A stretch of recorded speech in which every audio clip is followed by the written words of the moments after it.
Good evening, everyone, and welcome to the regularly scheduled Marion Council meeting for Monday, August 8th, 2022. Thank you for bearing with us. We were running a few minutes over in executive session. Please join me in a moment of silence, followed by the Pledge of Allegiance.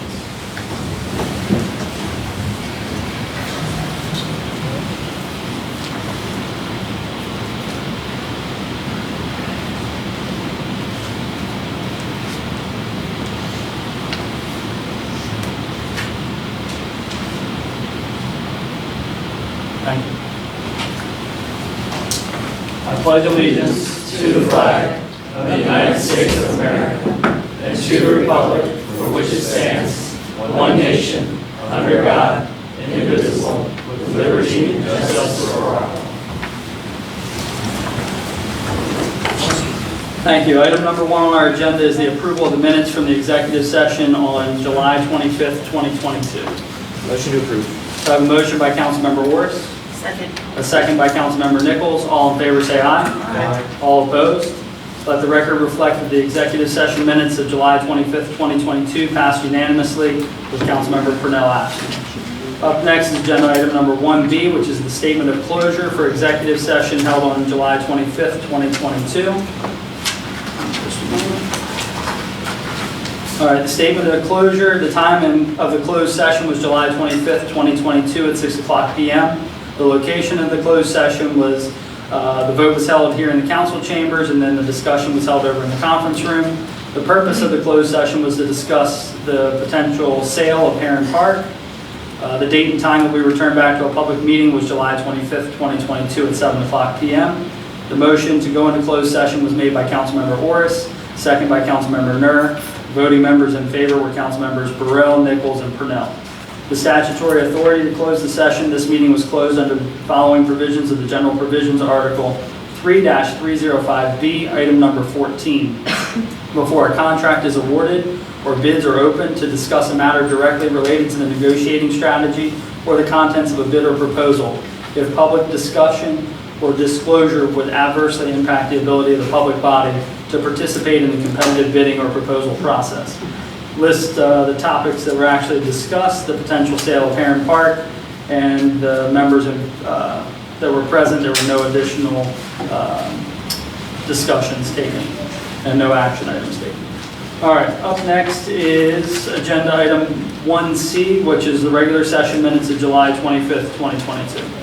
Motion to approve. I have a motion by Councilmember Orris. Second. Second by Councilmember Nur. All in favor say aye. Aye. All opposed? Let the record reflect that the regular session minutes of July 25th, 2022 passed unanimously.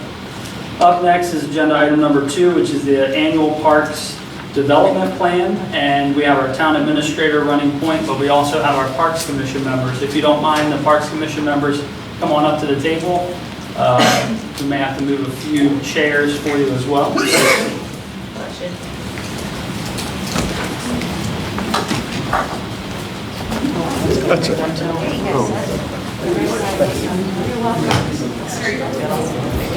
Thank you so much.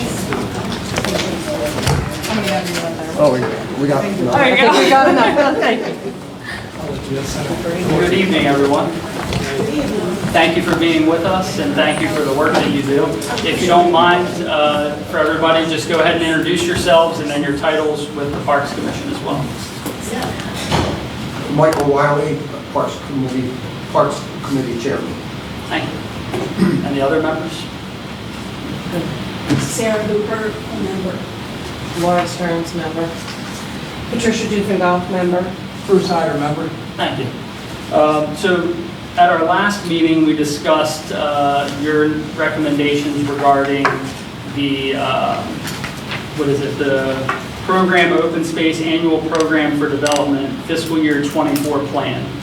And in that plan, there were items that had been removed, such as the Dr. William Henry Park lighting project, and that's because we received notice that that project had actually been funded through the Board of Public Works, and that we should be receiving funding for that. Then in the proposed plan, it had the inclusive playground at Stephen Decatur Park as item number 1, and then a skate park study to engage a contractor to assist with finding a suitable location and other aspects as item number 2. Based on my recollection of the meeting, the inclusive playground was recommended following the playground inspection report that was completed, showing some signs of wear on the equipment and signs of aging as well.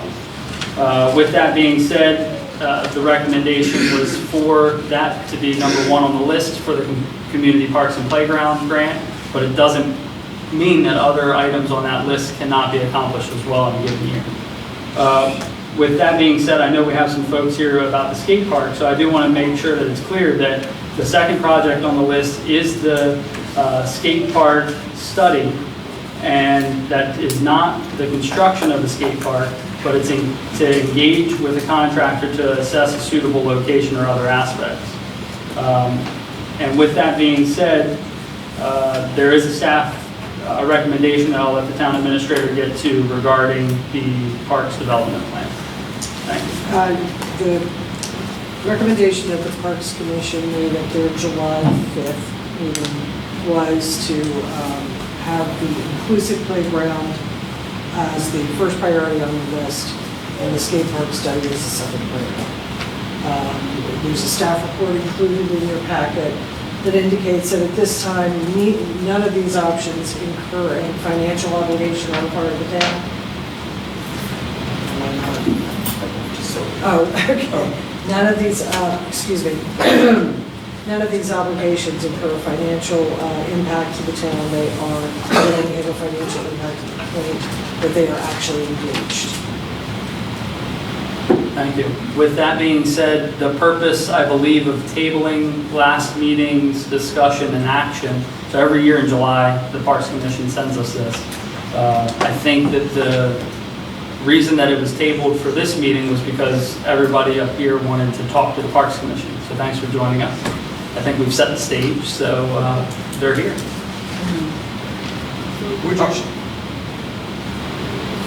Would you share with us factors considered when you made your prioritized list?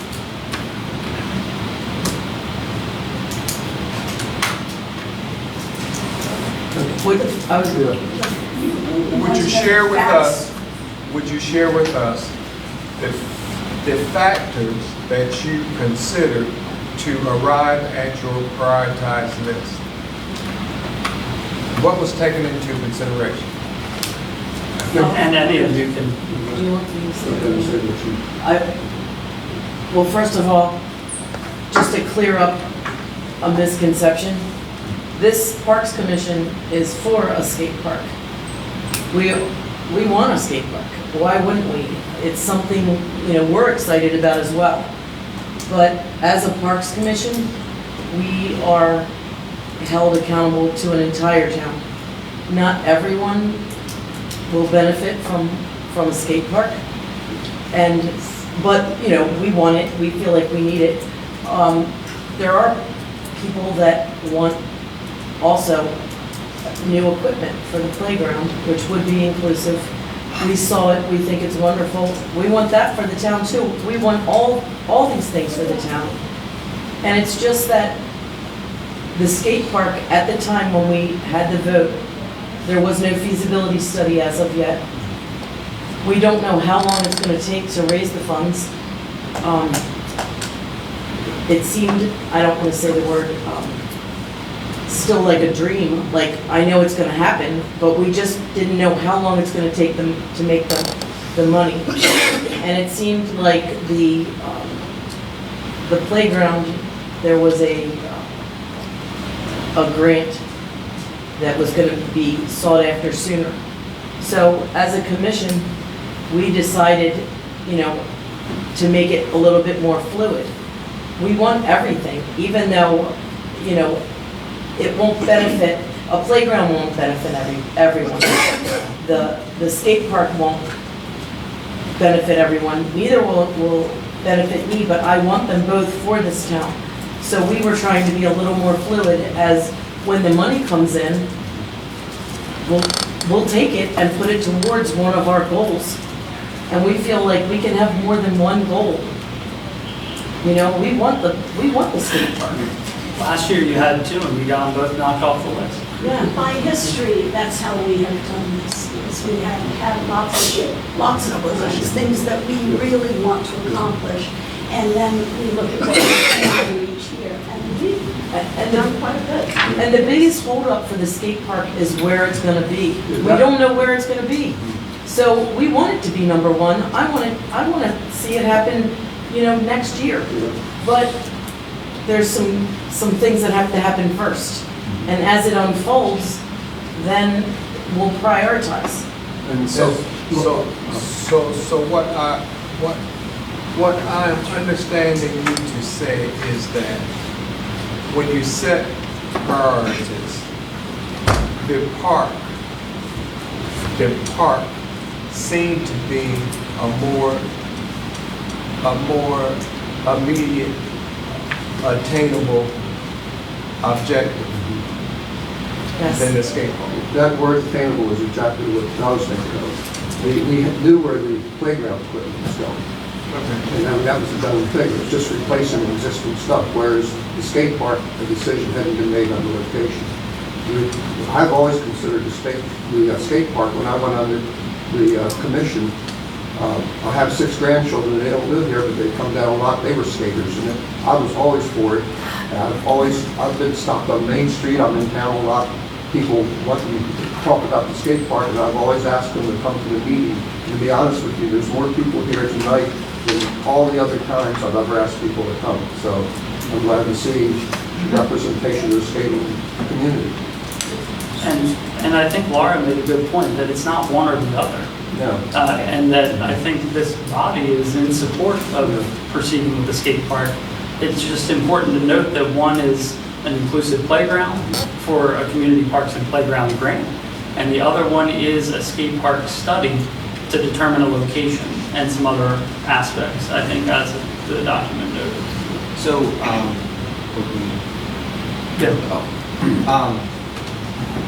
just a couple questions. Does the Parks Commission feel that everything in the playground needs replaced?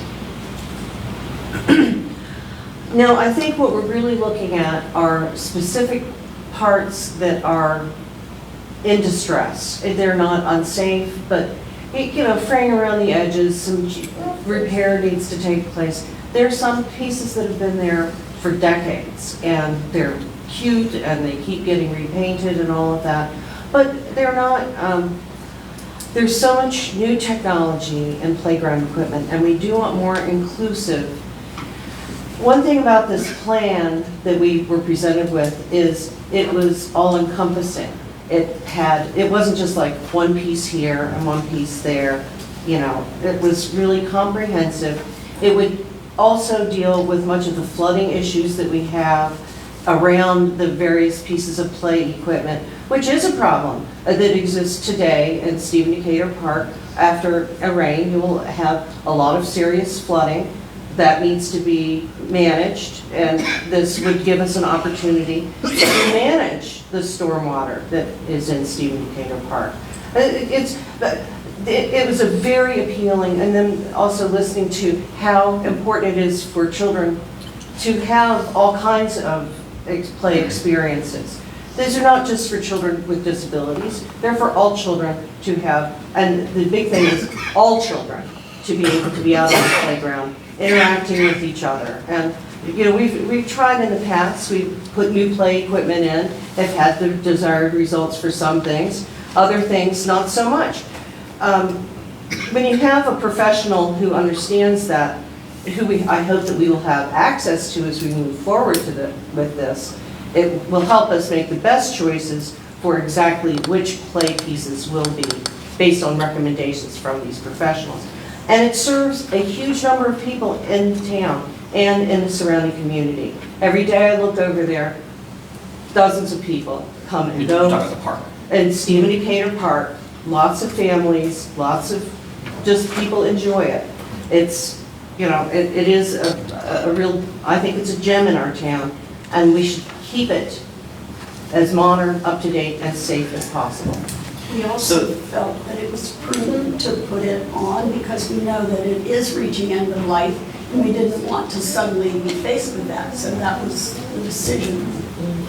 Also, the new plan keeps everything together. So for safety, it's another safety feature so that a parent watching their child isn't here and they've got one child way over there and another one way over here.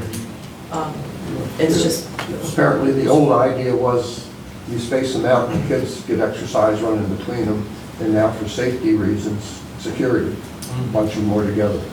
It's a new way of thinking. Well, I guess I just have a couple more questions, but as the commission looks holistically at the town, were there any other items in any other park that may be worthy of this list, in your expert opinions?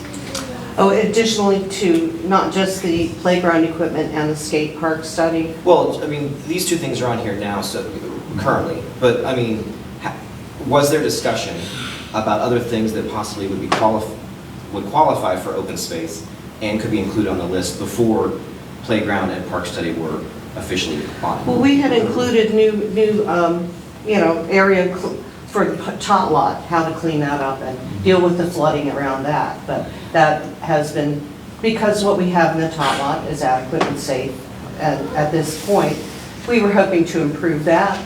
That has been pushed off of our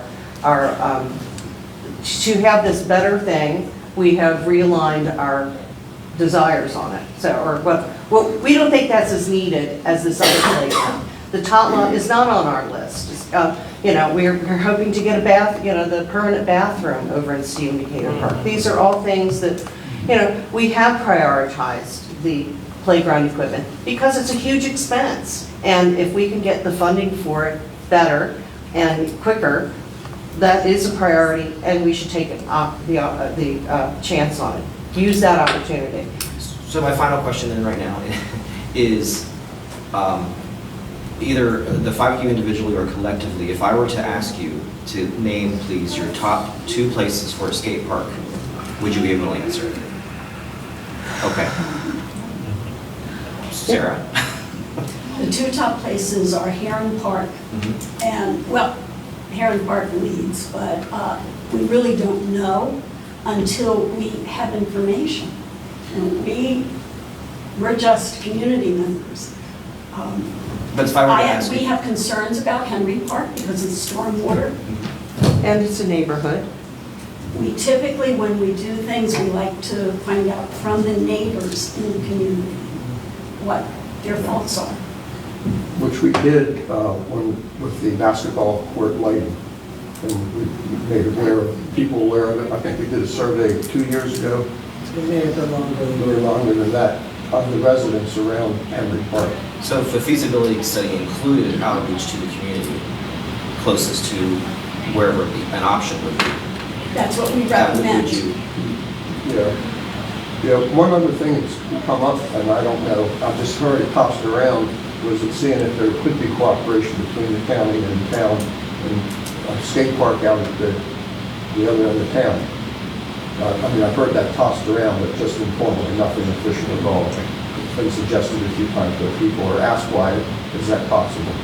so is the Parks Commission prepared to say, and I know I'm putting you on the spot, without the detailed knowledge of a feasibility study, in the commission's holistic view of the town, what would be your recommended spot? I think we should formally approve it in a meeting before we make a statement, so it's on the record.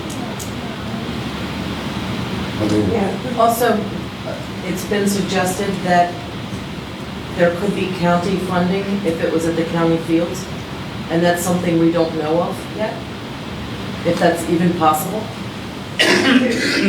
And if I may, and Mike, you and I were at National Night Out together, and people were coming up to us about the amenities that they'd like to see at the parks. Yeah. I'm sure that happens to you quite a bit, Yes. the members of the Parks Commission as well. Happens to me also. I think that maybe what we should do is look into the fall and maybe have some meetings at each, I know you've done this in the past.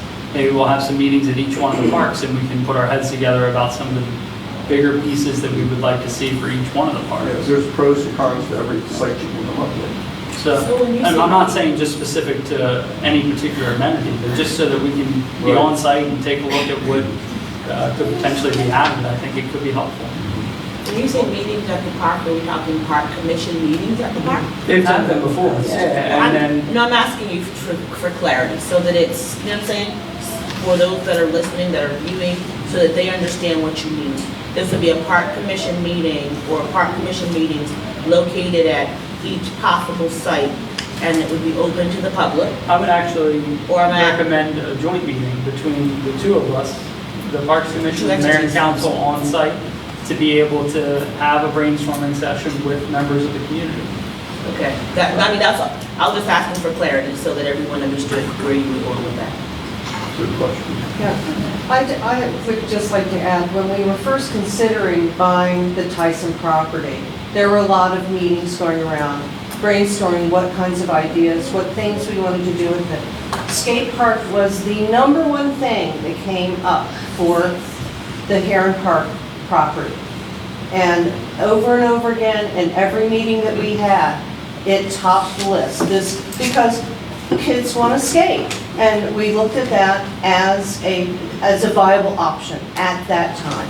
Just for a little history lesson, that's what, every time they had the sheet of paper up there, skate park was number one. And people, lots of little hash marks beside it. And so there is a strong drive for it, and that being in Heron Park, because industrial sites lend themselves, of course we thought of a skate park down there, because that's like the vibe. Well, and the rails to trails, that'll tie in as well. The Rails to Trails, Yeah, phase and one to of that, me- if we're successful, would start at Heron Park and run to Broad Street, I think. Well, even being a part of that parks Broad commission Street. for that park, Yeah. And I- skate park I'm sorry. and pump the trails, Pump rails track. to trails. Right, and I did want to. Yeah, I'm glad- Broad Street. Rails and Trails would start at Heron Park, phase one, and then go to Broad Street, correct? And I'm glad that that was brought up because I was a little unclear on where the Rails to Trails project is right now. As a status. The but that grant sounds is submitted, and we are waiting to hear back. And then That's where's- always the fun part. And where does that fall exactly? Does that fall in Parks Commission and working with Dave's shop? Rails and Trails, Yeah, where is that? it's an infrastructure project that's being headed in conjunction with Dave, Ivy. We probably won't hear anything. They always save the announcement of the funding for an opportune time, for a, a press conference. So judging from last time, it'll probably be sometime in mid-late October that we'll find out if we've got the funding.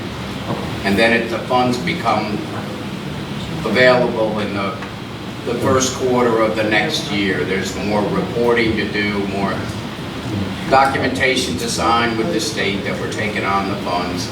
And then sometime after the first of the year, the money starts being available where we can start getting invoices from contractors or our engineers or our vendors to start the project, probably late spring, I would think, if everything goes well.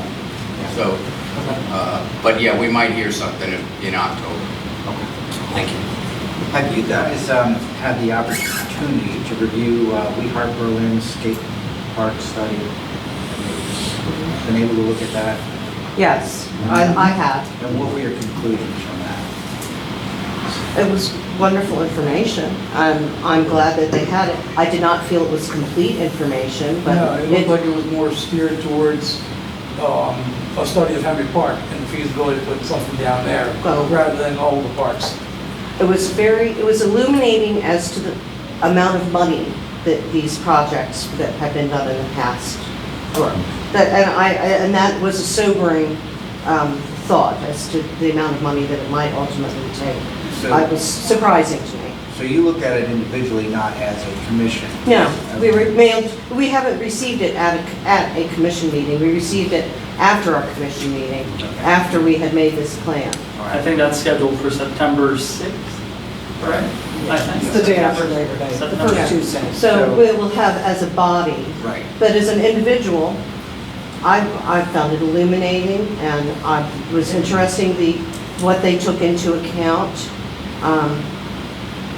But I don't think it's a complete study that we can base, that I can base answer my questions.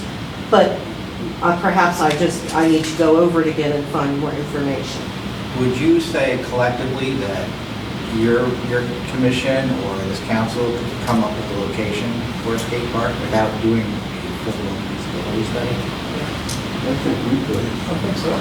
Yeah. I feel on that. There's some technical details that I think we have the manpower to deal with. Mary, of course, knows, when we come to stormwater management and things like that, which is a huge priority, we all, none of us want to mess that up. I think that we need to get all the information from the various neighborhoods before we make a decision. And, that's just my opinion. So I think you would agree that, we've been talking about a skate park at least for the last couple of years, amongst the town. Yeah, when was that? Have you, as a commission, had the opportunity to discuss a skate park in depth? Just the details, what you would want to see out of it? More informally, I think. Not in a meeting setting. Yeah. We've A little bit, but. We've gone to look at various Yeah, skate we've been parks. visits, a couple field trips. Yeah, field trips to Oh, see so you what. have looked at, okay. Oh, yeah. Oh, good. We've been to Ocean City, Ocean we've Pines, been over in right. Ocean Pines. I've looked at, I've seen pictures of what's over in Salisbury, but I have not, Right. But yeah, we've been, we're looking at everything. Sure. Give us another one to look at. Tell us where we should look, Send us information. And that's what we want. We want information. The other factor that I forgot to mention when we were determining the placement of, is the skate park right now is a fundraiser for We Heart Berlin. And it actually hasn't been adopted, or whatever we have to do, to be a part of the town. We don't know who's going to pay for the upkeep, the staff, the employees. Whereas that playground doesn't need that. That was another consideration amongst us. We didn't take it lightly moving it, but that was just another consideration that we forgot to mention that. So there's so much information to be considered. I don't think we even know all the information that we need to consider yet. And that is why having a professional survey, it really does give you, I'm sure the people at Beacon know their stuff, but I really don't know. I don't feel I know enough. And if there's some more technical information that can be sent our way, that helps us. But I'm not a professional. I'm just a citizen. And I think that's something to remember. When it comes to something technical, you really do need to have that professional advice. You wouldn't ask a doctor who hadn't completed his boards to operate on you. So, and this is a huge investment that we're talking about. It's not just a nothing, and it's safety and everything. And that's what I wanted to ask Mary about. So the funding for this grant that you applied for is coming from where? If we apply for community parks and playgrounds, Yes. it comes from the state. It's a particular program through DNR, through Program Open Space. It's several tiers. You applied for $1 million. So, What's that? for the plan, you applied for $1 million grant? Well, just to be We clear, have we not haven't applied applied for for anything. anything. Right. So But that's the goal. Well, yes, and the thing is that in the past, we've applied for, just recently, the bathrooms, they've been approved, the lighting, they've been approved, and the recommendation would be to go with the inclusive playground, because it is a large ticket item that replaces an asset that we already have, and that grant application is due in 10 days, so we don't take that on a whim. We've been working for a while to prepare all that information. We have a grant application that's ready to go. So I guess my question, can you apply for multiple things at the same time? You'd be competing against yourself. So Not if for you this, pick not one for of project the- open space, you can't. But the answer to your question is that this may be a better fit, the inclusive playground may be a better fit for community parks and playground, but it doesn't mean that we can't continue to search for grant opportunities for the skate park Different study. sources. Right, but it's also important to note, and the Parks Commission said it, we've talked about it, it's not a skate park, it's not construction of a skate park. It's a study to determine, what is it, the potential location and other attributes or something like that. It's not a skate park. So if we had identified a location, whether it's Heron Park, Hyde Park, wherever, would we still need a feasibility study to? Well, and just the report that you brought up Yeah. is a feasibility study. Right. That's been Don't be conducted. hyper-lit. It's, That's a specific yeah, it's, I mean, it's like But- getting a vendor's perspective of the product. But the thing is that, with that being said, there's still some questions and some challenges that need to be worked through. Do I think it needs another feasibility study? Probably not. After location enough to go with, we move forward to design, type of material to be used, and what type of material will work best in what place you're going to locate it at. But if we knew the location and we used the Weehart Berlin feasibility study that was done, could you have applied for grant money to construct a skate park? Yes, If the playground didn't come up? yes, of course. I would say that if you were to say that this is where you wanted a skate park, then that is the direction we'll go. But you would need to have an engineer, stormwater, and whoever look at any location, wherever it is, first, before you got too deep into anything. Well, I think, I mean, I don't mean to. And that would be, you know, I don't mean to steal anytime more you're gonna time. build something, you need to have the appropriate professionals look at it. Absolutely. And I don't think, sorry, Jim, I don't think anyone's disputing that. I think what the situation that we're in now is that the members of the community felt strong enough to donate to Weehart Berlin for this project. They've been collecting, you know, they have donors and whatnot, they have a funding source that is not the town's not doing that. That group is taking that on because they want the project. Right. And I think I use the comparison that I kind of feel like the impression is we left Weehart Berlin alone at the prom because all of a sudden the skate park study had gone down that we're really not, the town is not, as I understand it, is not on the hook for. But that's So- not at all factual. Well, that is, what am I incorrect on it? There's no, like, us pushing it down a rung or any of that. The discussion, at least at this portion in the juncture, is what is a better and more competitive grant application for the town of Berlin to apply for. We are not pushing anything down or saying that it's not worthy or any of those things. Yes, okay, I get that. But then I don't understand, I guess my question here is the issue, seems to be to me, is that we just don't know where, and it's kind of a catch-22 because some folks are saying we don't have a study to pick a location, and other folks are saying we don't have locations even in mind to get the study. And I think that, Is that accurate? well, I think that confusion is coming from the fact that there's one place where that dialogue needs to take part, and that's with this group right here. If I may, Go ahead. you have shared with us that the park endeavor was a more immediate and obtainable goal. But at the same time, you have also shared that the skateboard park is still a priority for this group.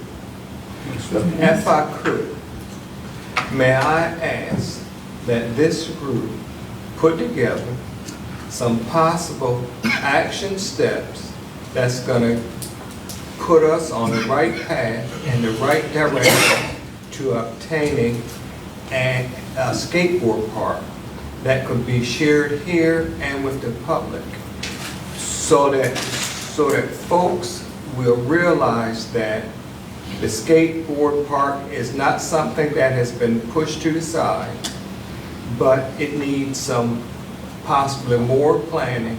And these are the steps we're going to take toward obtaining this endeavor. Could you all do that? We have a meeting in September where we can formalize a list. I think that we can ask Mary to put that on our agenda, and we can discuss it. And we can give you a list, I don't know if it's going to be a complete list. I mean, because we only know what we know. Right. But we need something written in concrete that we're gonna be saying, this is the progress we're gonna take to get toward this skateboard park. And because as it stands now,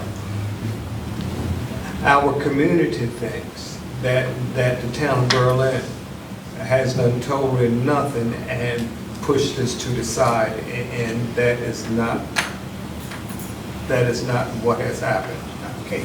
It's, the other thing is, go What ahead. has happened. What is indicated on the development plan would be the recommendation for the first step toward the skate park, to do a study to determine the best location. But what look? So Yeah. what does that mean exactly? Like, so they're just gonna fly a drone around town? What does that mean? Well, I would assume it would mean that they would do whatever we would engage them to do in an RFP, which would include community surveys. It might include geological surveys, So considering a stormwater management, considering stormwater management. I mean, the only other option is for you as a group to tell us, where do you want it? And we'll start looking into that location. Could I ask one question about the location? Go ahead. If it were to be at Heron Park, would it only be feasible if we kept that property? If that property is sold, would a skate park be feasible? That's to me the biggest question. Those are If- good questions that I don't even know the answer to. We don't know if it can go there because we don't know if we're gonna have that piece of land. And then that would give us two entities up there, the Trails and Rails and the skate park. So is the land sale still feasible, or do we just drop all that because they're gonna sell it? I think that the important thing, like when you're looking at locations, would be to probably rank them in the priority and say, this is where we would ideally like to see it, and then if that doesn't work, this is our second best choice, our third best choice. That's how I would proceed. But I think that you're on a pathway to achieve many of the things that Councilmember Burrell asked for by the park agenda that's already on and advertised, which is for September 6th, to review the feasibility study. The meeting is advertised, the agenda has not been fully Okay, set. well, my apologies then. I believe that is one of their agenda items. Yes. And so you're on a pathway to success there. Now, I, Councilmember Nur, have read that study inside and out. And I think there's a lot of push-ups that still need to be done with that report. It's got some good information, but it also has some stuff that needs to be explored a little bit further. And I think, and my recommendation has been to We Heart Berlin every time, that they need to start with dialogue with the Parks Commission. So, And I feel like Tony has tried to, he's come to our meetings, he's, The skate park itself has never been requested to be put before the Parks Commission. No, that's true. We've had a Just wanted to give them a chance. We'll get to the hands in just a moment. I wanted to give the Parks Commission a moment. I would like to ask a question. If the town of Berlin was to pursue a cooperative effort on county property, that would be something that the town of Berlin itself would have to pursue. That is not something that we in the Park Commission have. And we would be asking the town then to have to do those push-ups, and that's just, I'm just gonna tell you now, that's gonna be one of our I will ask that to be. They may not agree with me, but I'm gonna ask that that be one of the considerations. And there is a process for that too. The county does ask for our list of priorities. We do keep them informed as to what they are. So if this becomes a priority that we would like to see in conjunction with another entity, we can explore that. There is a pathway. Okay, I just want to be sure that the town of Berlin is the one who would put that on their priority list then. Now, we can't guarantee that they Oh, adopt no, that there's as a no priority. guarantees. I'm just saying that you would approach, that you would be the ones that, we would not be at all the right people to approach the county with that sort of. It's better to bring that request. recommendation here, and then we can help navigate. Thank you, I just wanted to clarify. But Yes, and then I do want to get, I Yeah, I think know, I know. Councilmember Burrell said. So, real quick, this is me, timelines, tick, tick, tick time. So, you're talking about adding the skate park to the agenda for the Parks Commission meeting, which is happening September the 6th, correct? So can we, with that being already something that's going to happen, can we, because the weather's gonna change in a few months. and we talk about meeting every 2 weeks. Well, we're talking about meetings in every 2 weeks and then putting this and that meeting. Can we start talking about at the same time, when you're having this, make one of those top priorities, these park site visits? Because in order for us to move forward, we need to move forward. You see what I'm saying? So if you guys are gonna do your discussion when you meet next Tuesday or whatever it is, September the 6th, when you meet on September the 6th, start dating, put your dates on the calendar at that point for where we're going to meet with you guys out at these different sites so that we can keep moving. Because I don't want us to fall into inclement weather and then put us back a whole 6 more months. You get what I'm saying? So that's what I mean, I can't tell you what to do, but I can tell you what I'd like to see, or how I'd like to see this handled and moving forward. Can we do that? Yes. Can we do that? Can we do that? We can do that, Yes. Great. but we'll need answers as well. I mean, because at the same time, with doing that, that's going to, because everybody down there, as far as the Parks Commission, has your idea on where you personally feel the best site would be. But putting all entities together at these different sites will check off several of those boxes. You'll have some community there, you'll have the Parks Commission, you'll have the mayor and council president present, and then we can start checking off, okay, so this, and this hits this point. You see what I'm saying? So we can move, hopefully, and we can all work together to get to the next place in a decent time frame. When will we know about whether this property will be sold so that we can make an intelligent decision? Do we know that? We're still in discussions, so we don't. So, there's nothing and even with the about sale it. though, everything isn't being sold. Right.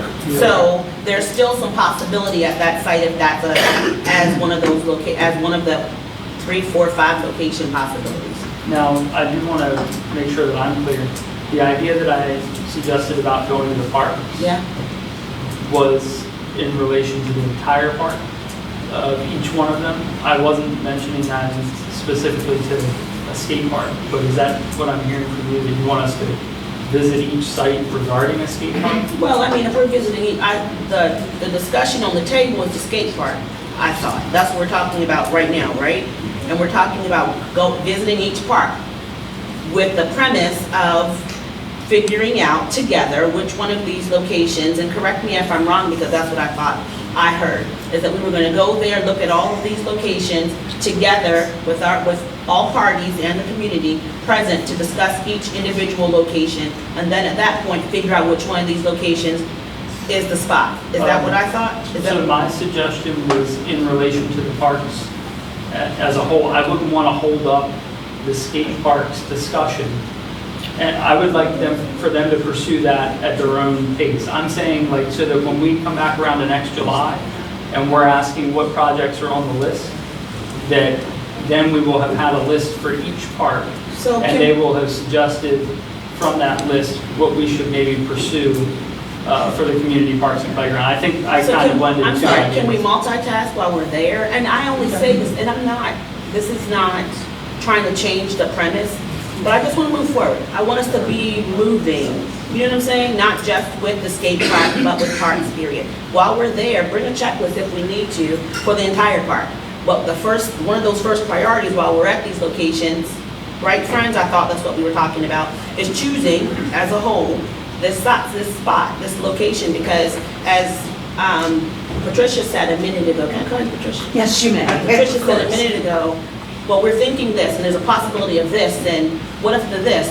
If we're all in the same place at the same time, with those, and you're talking about having community involvement, everybody will be there. So we're talking skate park first, or I guess that's the line item A. B, while we're here, let's look at the condition of the parks and what else your thoughts are on these things.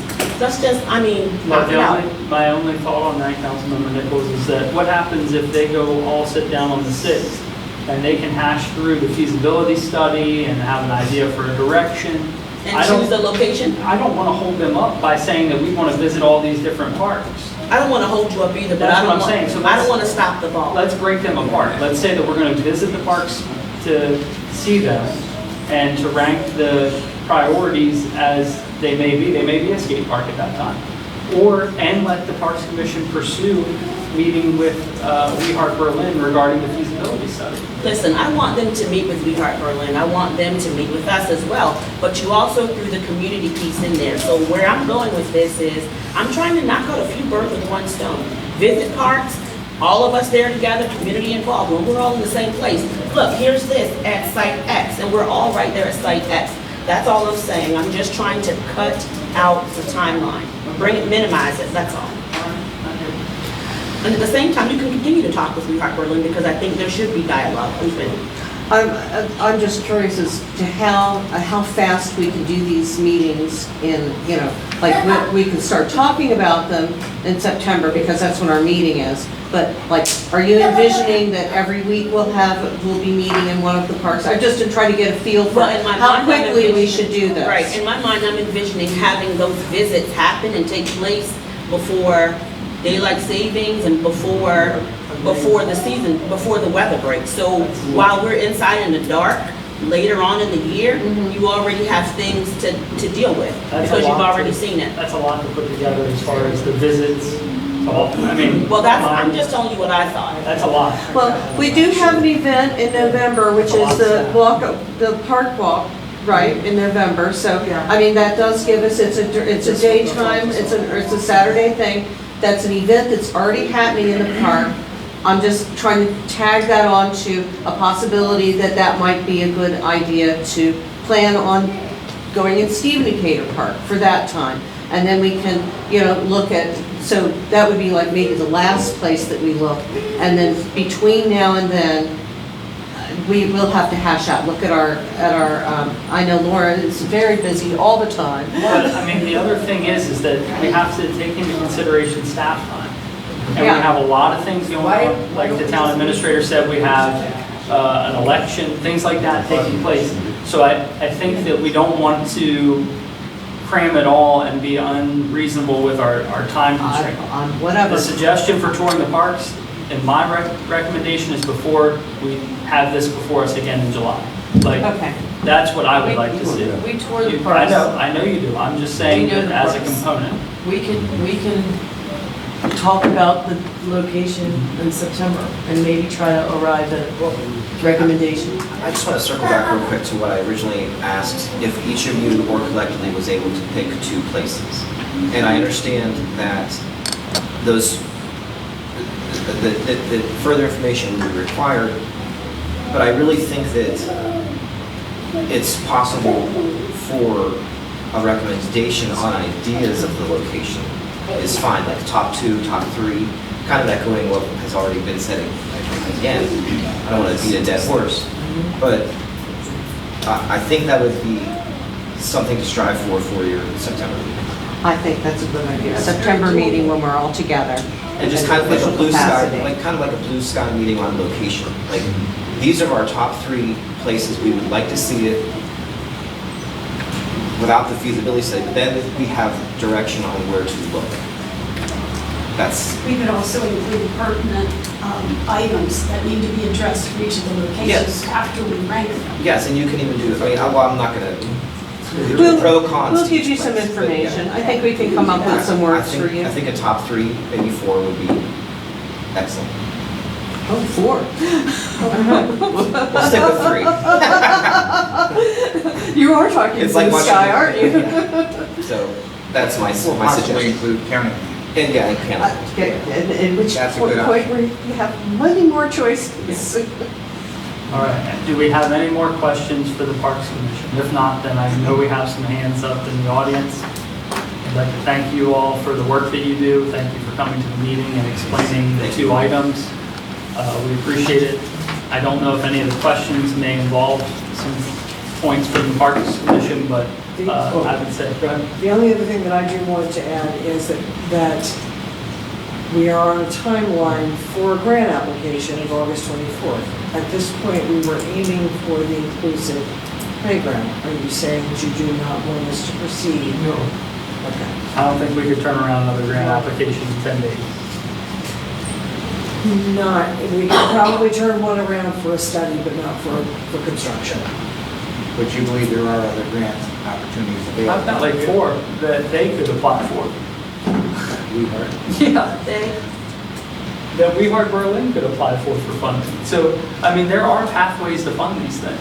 well, the Beacon had several ideas for That's true. for grant applications. So, I mean, those are bedrock, as far as I'm concerned, opportunities that can be taken. But, And yeah. to the point about the town's position on the skate park, when they came to at least me about how to handle it, I was the one that said maybe you should have a conversation with John Hickman.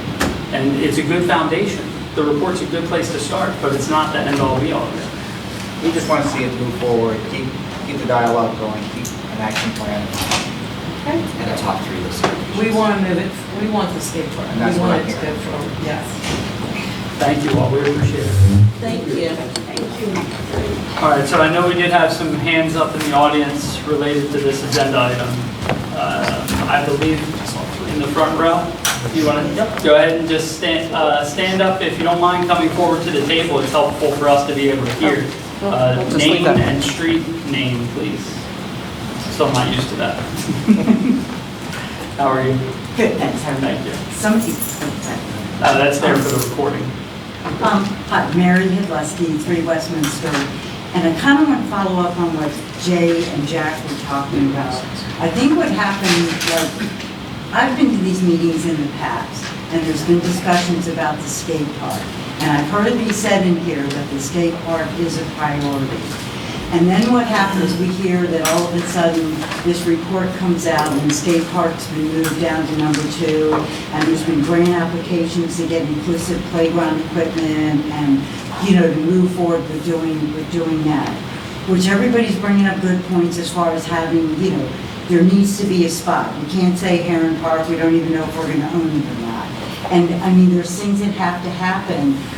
But people have been really working hard on this skate park, like getting funding, getting people to back up, doing all these fundraisers and this kind of stuff.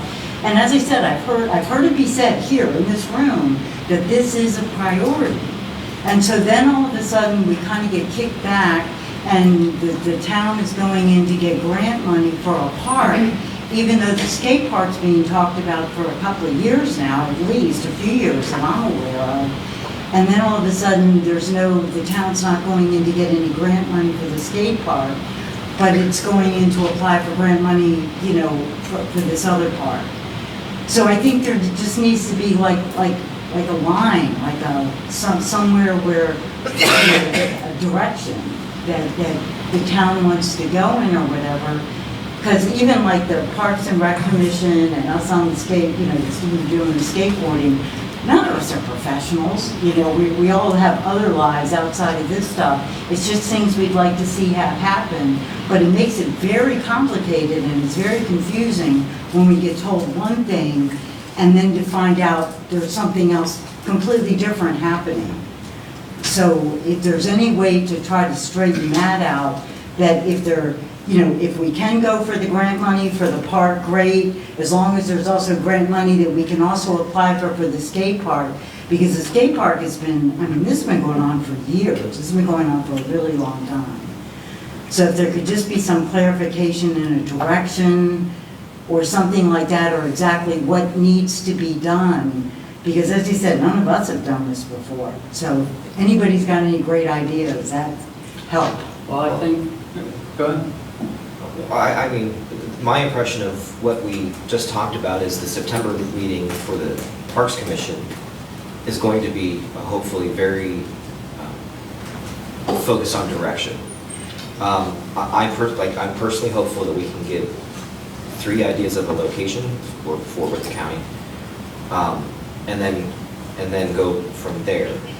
Because I kind of feel like, and then go from there. I'm not going to go on a whole rant, but I think that we have a better direction after tonight. But I think that the September Parks Commission meeting is going to be a little, I'm hopeful that it'll be a little bit more concrete, no pun intended, on where we go then.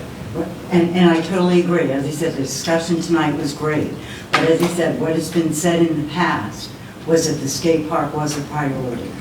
And then all of a sudden, you know, there's grants being applied for other projects that grants could be being applied for to go towards the skate park. And it's like, it's a contradiction. There's no direction here. So it's kind of, that's just my point, just trying to get in to figure out what are we doing? You know? And Ms. Aldesky, I think it's important to note that prior to last year, the skate park was not on any of our development plans. It was just added last year, wasn't it? It was on the previous years. It was on the previous was, year. It's been talked about for at least 5 I years. stand that I've corrected. been coming. Last year, it was number 3. Yeah. This year, it's not been moved down, it's been moved up. It's number 2. And the other thing is that I applaud the fundraising that has been done by We Heart Berlin, but they've taken on the project as a nonprofit. And as the Parks Commission noted, there's a pathway for success for that. We can be supportive in that endeavor, but there's still a lot of success that can be done at the We Heart Berlin level, and we are supportive of that. And I think where we play a part in assisting is working through the channels of the Parks Commission to help determine a location. Once we, as a body, can help say, this is a location coming from the Parks Commission to the Mayor and Council, then it puts We Heart Berlin in a much more favorable position to then pursue other grants that require them to have a location. I agree, 100%. So right now, I mean, we're really, when you look at those 2 projects, there's only one that's really and truly ready for a grant, and that is the inclusive playground. Okay, okay, and I don't have anything against the playground, but in all honesty, that's not fair, that's not right. Because this has been brought up numerous times. It's been asked, it's been discussed, and as I said, in here last summer, I heard you all say the skate park was a priority. And so if it is a priority, let's do what we need to do, like, the location of it should have been discussed like last fall, but it gets kind of kicked under the rug. And then the people from the Parks and Rec are doing what they think is like, an attainable, for the park to fix it up, to make it better and that kind of thing. They're doing what they're supposed to do. And you've got all of the people from the skate park doing what they think they're supposed to do. Yet nobody's communicating anything. And so. And I see where that is frustrating. But we have been explaining the process, and it wasn't until just recently that we received the final copy of that feasibility study that has been shared. So we're trying to push that along. I know that it doesn't feel like it's as quick as what it seems it should be, but it does get to be frustrating sometimes. I understand that. Well, as I said, the thing that's frustrating is not the amount of time that it takes, it's just the contradiction in what's being said. And the direction, as I said, it's like, I don't want to tell Parks and Rec, no, don't go for your grant and get that. That would be a great addition to the town. But so would a skate park. And the skate park, I know they're talking about, a lot of kids would use the playground. My grandkids use it all the time. There's no question about it. A lot of people that aren't kids would be using the skate park. Like the teenagers and stuff that we get mad at for turning over trash cans and that kind of stuff. We don't have any options for them. So it's like, I just think we need to have a direction versus kind of jumping all over the place and just kind of follow through on it and not put everything else on the side. I mean, keep things moving, but at the same point, have a focus. And I kind of feel like we don't have that. I agree with you, Mary, and I will say this is the first time since I've been on the council we've had the opportunity to sit down with the Parks Commission and hear their viewpoint on the skate park. Yeah. Because it hasn't happened before. And it was nice to hear, it was a great discussion, great to hear their opinion, but what you did here tonight is this council expressed the importance of this project and the fact that we really want to see this move forward and stop, talking about it. Let's get some things done. I agree. Thank you. Thank you. So, thank you. Thank you guys for your time. Thank you. Is there anybody else? Yes. Just come up with name and street name, please. Hello, Tony Weed, 302 Bay Street. Good to see you guys. Parks Commission, good to see you guys as well. Thank you everybody for being here. A lot has been said, and I'm really happy that we have some direction going. Thank you guys very much for all of that. A couple things I would love to clear up. Number one, there's sort of, if you look at the Salisbury skate park and many other skate parks like Thermont as well, you'll see that there are no employees that manage the skate park. The skate park manages itself. Utility workers, I guess, town employees come out and clean the dust and clean the dirt, but skate park kids actually take blowers out there with them and sweepers and dustpans to take care of that. So the maintenance is sort of it's probably low on the cost scale for the town, as far as maintenance goes. Number two, our money that we've raised, part of our grant funding that we have raised, is actually on a clock as well. Some of our money has to be spent by June 1st of next year towards construction of the skate park. So we too understand the need for the clock and why it's important. Our first phase and a half, would be around a $260,000 investment, not $1 million grant request. Something a bit smaller and something a bit more chewable. So I was a bit dismayed at some of the way the feasibility study was looked at. I think it was rather complete. I think it sort of left it open to your mind which location might be a good space. If Henry Park seems like that location is the space that it's suggesting, maybe that's just the right sort of space for it to go. But I don't think it expressly mentioned Henry Park as the space for it to go. We sort of left that open for this body and that body to make that decision. Next, when you speak of inclusive, inclusive playgrounds come in many shapes and sizes and fashions for all ages. Skate parks host people in wheelchairs every single day. Those people are in wheelchairs. What's more fun than riding up and down around a skate park on a wheelchair? Because you can actually do something. So to say that one park is more inclusive than the other is sort of a misnomer and sort of interesting. It doesn't really hold water, is what I would say. They're both very inclusive. And from an age perspective, you will have people who are 4 years old, like that little kid that left, my neighbor, Isaac, and his father, who are his 36. They'll both be skating, and I have a friend who's 64 that will be skating on that park. That's rather inclusive. In fact, that's a lot of the people in this town. So I just want to make sure all those things are out there so you guys understand what we're talking about when those terms are being used. Concrete is absolutely what we're going to be going for as far as a building material. And we plan to do it in 3 phases. I know this is going to be talked about in the future, so I'm not going to belabor this, but to answer some of the questions that were out there hanging out there. I just want to get that. Thank you. Since you're here with us, can you give us an overview of the feasibility study? A whole overview right now? Not a whole overview. Give us the important points and takeaways. So, I mean, seriously, I would like to know your So one of my perspective biggest takeaways from the feasibility study are probably 2 things. The biggest thing I took away was access is one of the reasons why we build skate parks in small towns like ours. A lot of the kids, the 13-year-old kids, the 10-year-old kids, the 6-year-old kids that are hanging out in the summer don't have really anything to do, may not have access to a vehicle to get them to a skate park or the money to get on a bus to get to a skate park. So one of the things by putting it in a town like ours, and specifically at Henry Park, is it makes it highly accessible to a population that may not have access to Ocean Cities Park, Ocean Pines Park, Salisbury's Park. We did the study that says that. As well, in the study, and we learned this from a nationwide perspective, from a race perspective, African American children, Latino children are the highest uptake in percentage of skaters in the country. And I think it's not worldwide, it's nationwide.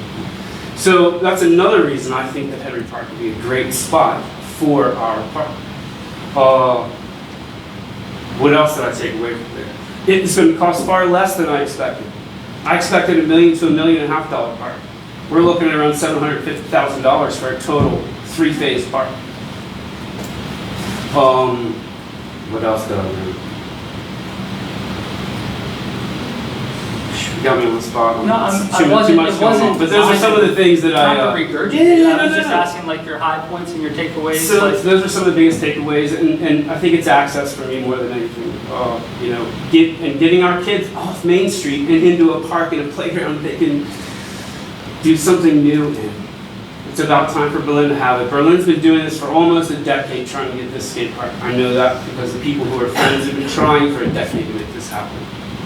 It could be as important and as much a priority as anything else we're doing and applying for grants for. If it was a priority over the last year, we would have had a location study sort of already figured out by the town. We would have had some steps moving forward. Thank you, Shanika, for trying to get things forward. I appreciate that. I don't know. That's all I have for now. I'm super passionate about this, I'm sorry. Thank you. Thank you. Actually, Tony, don't leave. I gotta get some water. Gina Belong, 174 Intrepid. In regards to the skate park, I'm gonna be Harper Lane. I think what confuses, I want the skate park, so don't think it's that. It was my understanding that you had said you needed an acre of land. Well, I was walking the parks myself, because I go there every day. Yes. So we're very aware of, there's some sections by the parking lot to the pond. Okay, also where they're talking about replacing some of the children's equipment, the playground. You already have that one open field right by the tennis courts. We haven't paved the paths yet, so could you literally, because my view of a skate park is like Ocean City. You know, it's a skate bowl, but you have brought up a pump track, which now I see why you want an acre. Oh yeah, we need more land. Okay, Right, yeah. so with the bowl, so you could feasibly leave the pavilion right there, extend out, and all the playground equipment are getting ready to perhaps be replaced for more inclusivity, move those forward and over. Then you're keeping them together, as they're suggesting, and then you have a skate thing right there, already cleared land, right? And then there's also another section on the south side of 113, which I did not realize was part of the park until I saw the disc things. It's disc golf now. But you could relocate the disc golf and you could literally make that one thing an entire ramp. So now you could have two sections.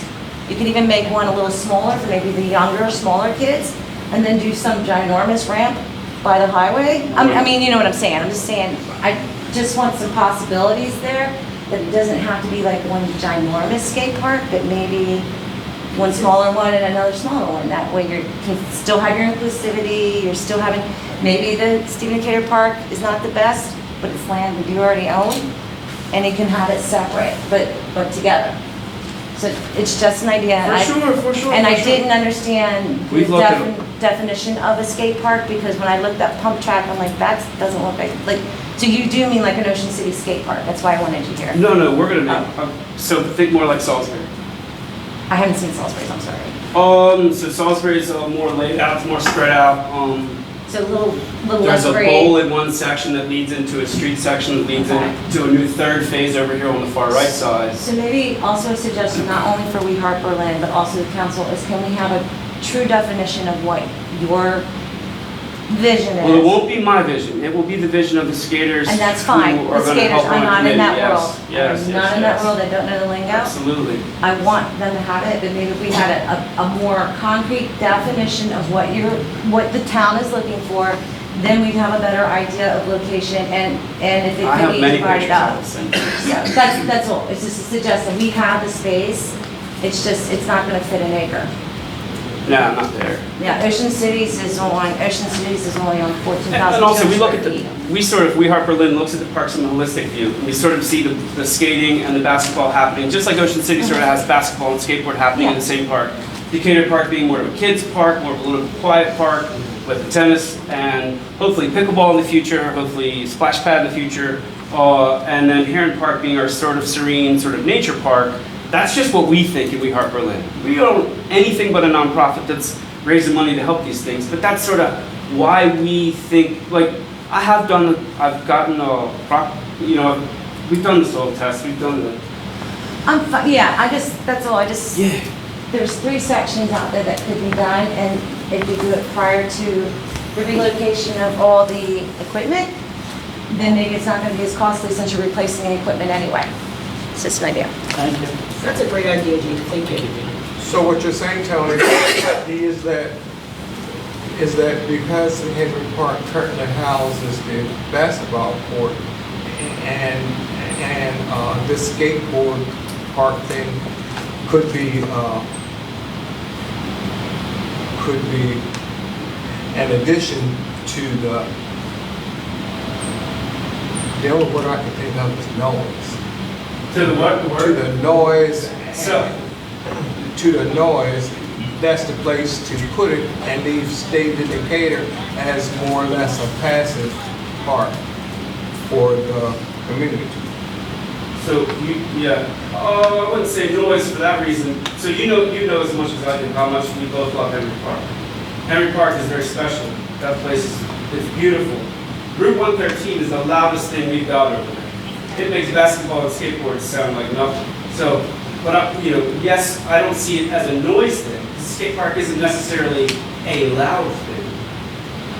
You might be thinking of an old half pipe. A half pipe is a very loud sort of thing. We're not going to have one of those. We were hoping to have a concrete skate park. And a concrete skate park doesn't sound as loud as I think you all might be. But just so the public knows. Yes. And we talked about three choices and what you think a good location is. But there's more than my opinion or your opinion that impacts on a location for this endeavor. And by replacing that soil with concrete, it's gonna generate massive amounts of storm water that has to be dealt with. So Berlin has a little problem now with water and storm water. That would be a major consideration with wherever it is decided a skate park should be, because we don't want to create a skate park that's gonna flood homes and residents. So just keep that in mind when we come up with this first and second and third choice stuff. For sure. Just so everybody else knows, stormwater considerations are part of the absolute first phase of this entire project. That is part of the first phase, to figure out the stormwater needs for the entirety of the project. So just FYI. Thanks, Tony. Thank you. Anyone else from the public? Yes, just come on up, name and street name, please. Up here? Yes, thank you. Hi, I'm Mary Fiore, and I live on Broad Street. We are newer residents to Berlin. We've only been here a couple of years now.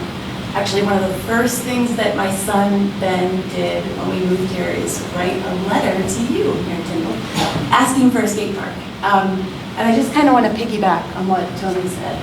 Having a skateboarder, my son Ben, he tried soccer, he tried baseball, he tried lacrosse, nothing stuck. The moment he picked up a skateboard, it was like, that was it. And the sort of intergenerational magic that happens at skate parks is just awesome.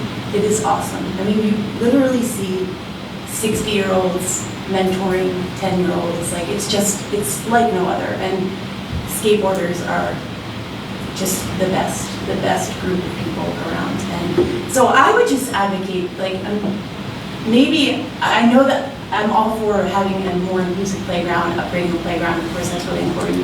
But to me, the skateboarders, and there are many skateboarders that live in Berlin, and many of them might be the ones that are turning trash cans over, they're not allowed to skate in much of town. I've had to go get my son's board a few times from Jeep Downing. They don't have a place to go. So I would say, like, that, it should be a priority, our youth, that there is a playground in existence, and it does need improvement, it does need to be more inclusive, but there's nowhere for these kids to go. And skateboarding is like a creative outlet, a stress outlet, like, it's so many things. And I'm not a skateboarder myself, but having spent 8 years at skate parks with my son, it's like, it's everything to these kids. So to me, it's like a priority to be keeping these kids out of some potential trouble. So. We appreciate you sharing that with us. I keep all the letters, by the way. I appreciate that. Oh, sure. But the thing is that we do see that as a priority. I hope you see that this evening, and I hope the public sees that. Yeah. And I think there is a viable path forward in the near term for one. just to give you a little context, I grew up in Berlin Yeah. and skateboarded. There was nowhere then. Yeah. There is nowhere now. Well, when we Um, first, oh, sorry, go ahead. And we talked about a skate park back then. Yeah. There was a private skate park, then there was drop-in, and then there is a time for some sort of a permanent structure. Yeah. And I think there's a good group behind it. I think the community is behind it, and we just have to find a suitable location and allow the Parks Commission to work through those logistics. But I think it's in the near future for us. Well, that's what I'm hoping, because from what I've heard when we moved here, people have maybe less formally been advocating for a skate park for years, kind of what you're talking about, and people have laughed and said it'll never happen, like it'll never It happen. comes in waves. So I'm It's- hoping, It really does. It seems like there's like a generation, at least from, I mean, I've only been here for 32 years. Councilmember Nichols, maybe my younger colleagues to my right can speak to a little bit longer, but it seemed like when I was growing up, there was a little wave of a push, and then it looked like it lulled out for a little bit, and then now we're at another point where there's a lot of young kids that are active in skateboarding. Yeah. So I think there's a need for it. We just have to figure out the best pathway forward. awesome, thank you. Thank you. Well, just as you said a minute ago, people have said, they've laughed and said it'll never happen. Yeah. They laughed about these lights at the basketball courts. I've lived here for 47 years, and the joke was, that'll never It'll never happen. happen. Permanent restrooms. Permanent restrooms at Henry Park, or even Henry Park being considered a park. That'll never happen, whatever. Restrooms at Decatur Park, that'll never happen. They're happening. Yeah, Don't let these people tell you what will happen, what won't happen. okay, awesome, It's thank you so doable. much. It really is. All right. So let little Ben know that we'll have a skate park. Little He Ben just is- might be the mayor when we do it. He's a but no, little, I'm he's joking. bigger now. I don't get to go to the skate park with him anymore. He works at the hotel. Thank you, Mayor. Thank you. Anybody else that would like to address us this evening regarding agenda item number 2? All right, let's move on to agenda item number. I was just We like, need a formal action, clarity. don't we? Well, that's We kind of what I formally want to adopted, get right? clarity Need a on. motion? Need a motion? You are, the skateboard, skate park will be on the Parks Commission's agenda for September 6th. In the meantime, we have the grant application that is due on August 24th. The intent was to bring the inclusive playground application to you at the next meeting, I believe that's the 22nd, because it's all submitted electronically, so the timing is an issue. Is that still how you want it, how you want me to proceed? I believe that is the pathway forward. I think it Is should there- be done by motion. Yeah, and that's the next thing. Do we typically adopt the, The development program, yes, is typically approved by motion. so I think to your point, David Gaskell, that we should adopt the By motion. Parks Commission by motion, but then we need to have the application itself. It will be on the approved. next Right, agenda, if that exactly. is still the direction that you want me to go. We will use the ranking of those priorities. Project number 1 that's passed by this body would be the grant application that we choose to move forward with. And I do have a photo of a concept plan of the park if you want to see it. I'm not sure if that's something you guys. We could probably look at it next time. Okay. I told you. So we do need a motion, and that ranking, do we have a picture of that for anybody, or is it in the, it's in the packet? It's in the packet. So the projects that were presented to us last meeting and this meeting are Program Open Space Annual Program for Development Fiscal Year 24 projects. Project number 1 being Stephen Decatur Park, inclusive playground components, and number 2 being a skate park study, engaging contractor to assess suitable locations and other aspects.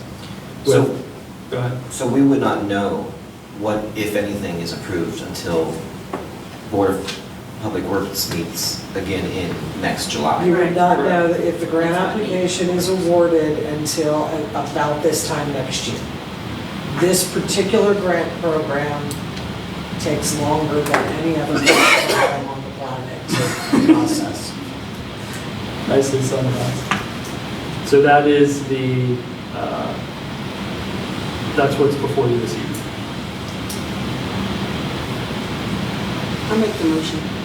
So I have a motion to approve the program, Open Space Annual Program for Development Fiscal Year 24 Plan by Councilmember Nichols. Second. I have a second by Councilmember Burrell. All in favor say aye. Aye. All opposed? I did not hear this end. All ayes. So let the record reflect that agenda item number 2, the Annual Parks Development Plan, passes unanimously. Thank you. And then at the 22nd meeting, we'll do the application. Correct. Thank you. Thank you, everyone, also for attending. Thank you, Parks Commission members as well. Up next is agenda item number 3, which is the fourth quarter fiscal update from our finance director, Natalie Sled.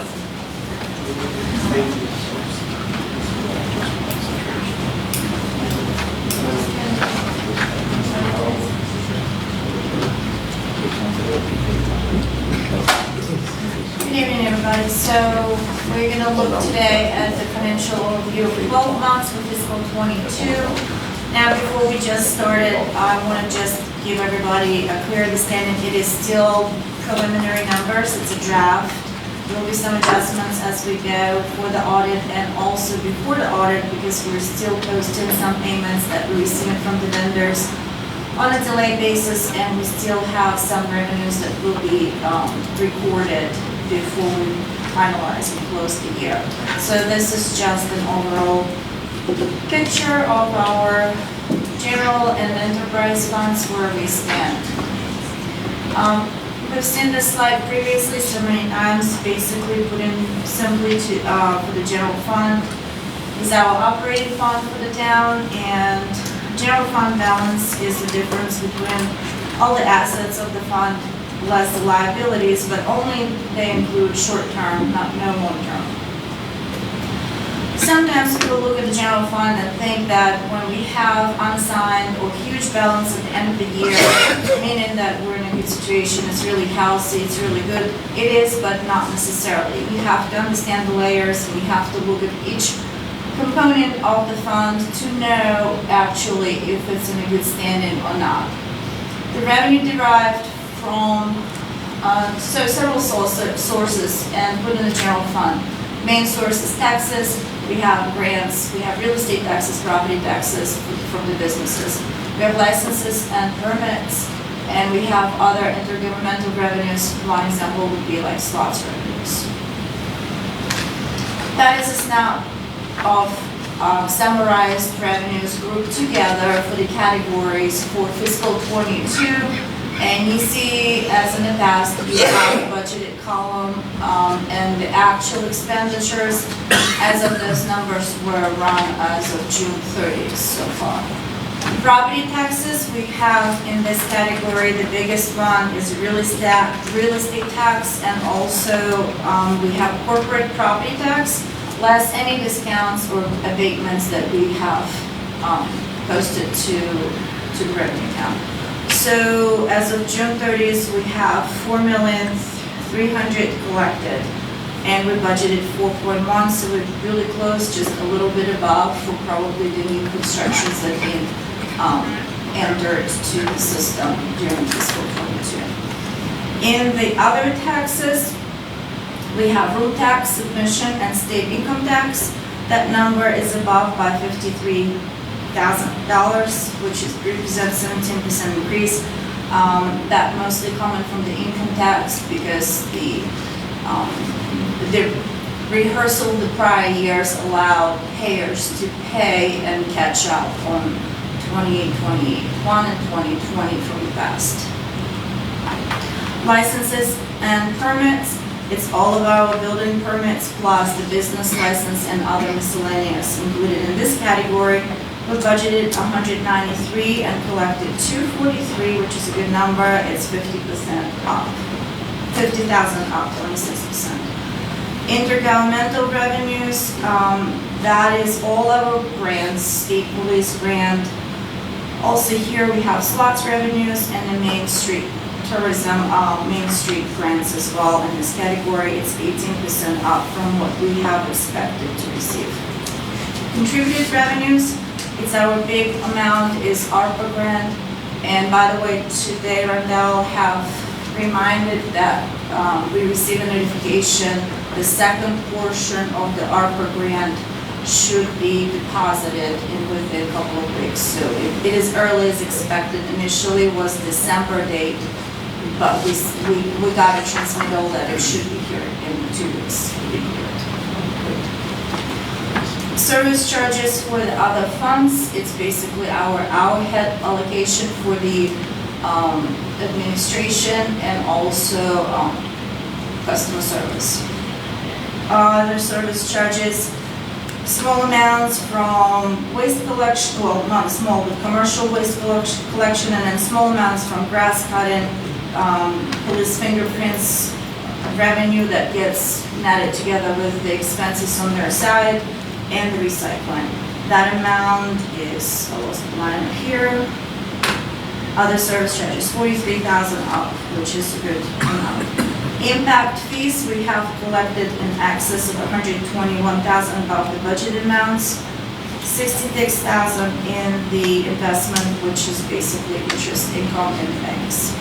And if the fund, we have planned to transfer, but if the fund's doing okay, then this transfer will not be needed. In contribution from reserves, that amount was earmarked for the trails project. So if nothing happens, which it will not in fiscal '22, the earmarked amounts will stay as is. And then if we proceed to fiscal '23 with the project, we simply would need a budget amendment and advancement from reserve to carry forward. So overall is 9,555,000, but if we take out the ARPA grant out of that number, that would give us 7,000,000.2, which is 114,000 above from what we budgeted for fiscal '22. So it is a small increase, but it's good to see that we are just above the revenue that we budgeted.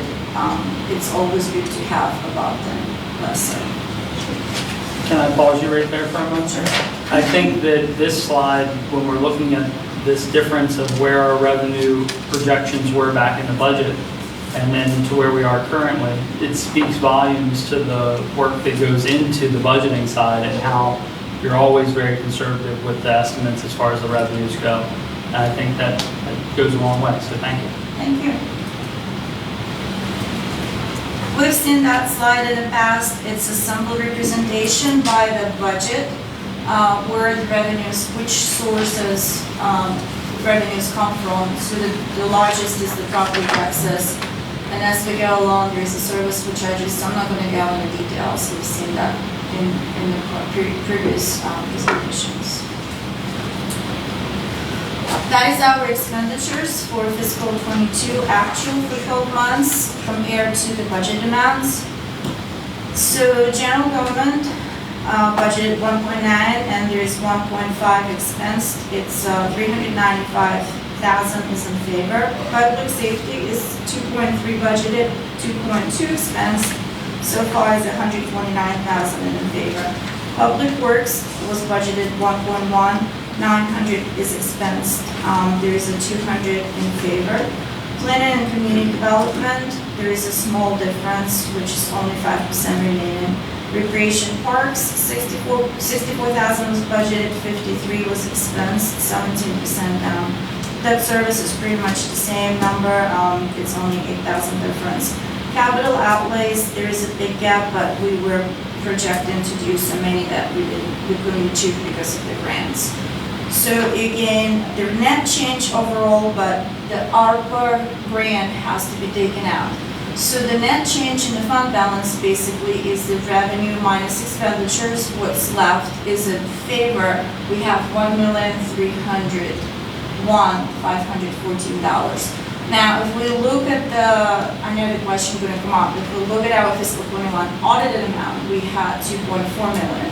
But I want to remind, and I'll go over later in details, that we have advanced from unassigned balance and allocated to committed and assigned balance. So seeing that 1.3 is a positive tells us that we're on a very good track of staying healthy and the general fund is doing well, even with the transfer.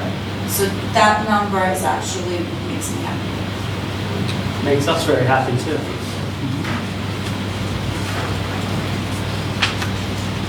That's expenditures by the categories. The largest is 32% for the public safety. General government is 20%, 16% for the public works, and then the other department 5%. This is as budgeted for fiscal 22.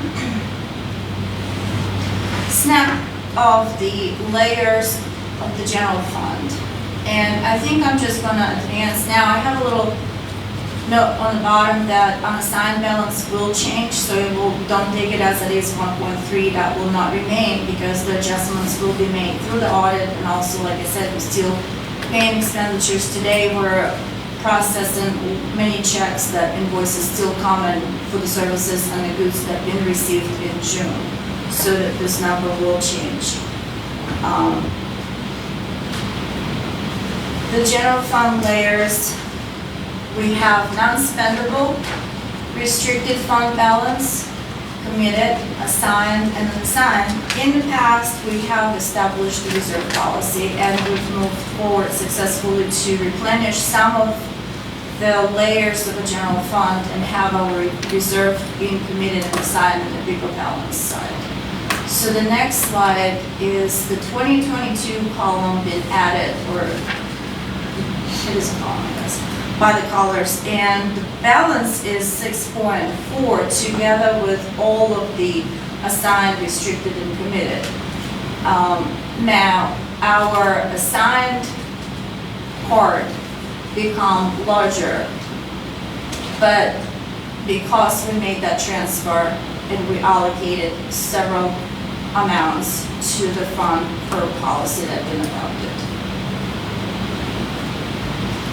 So here's all the details. I'm going to stop here for a second. Non-spendable remain the same unless we're going to make a decision at the end of the fiscal 22, either to allow, well, we have to see how the sewer fund closes, allow the sewer fund repay a small portion, or potentially maybe decrease in that by at least 50% and close that gap. That non-spendable balance is basically due from sewer, and there's small amount due from stormwater as well.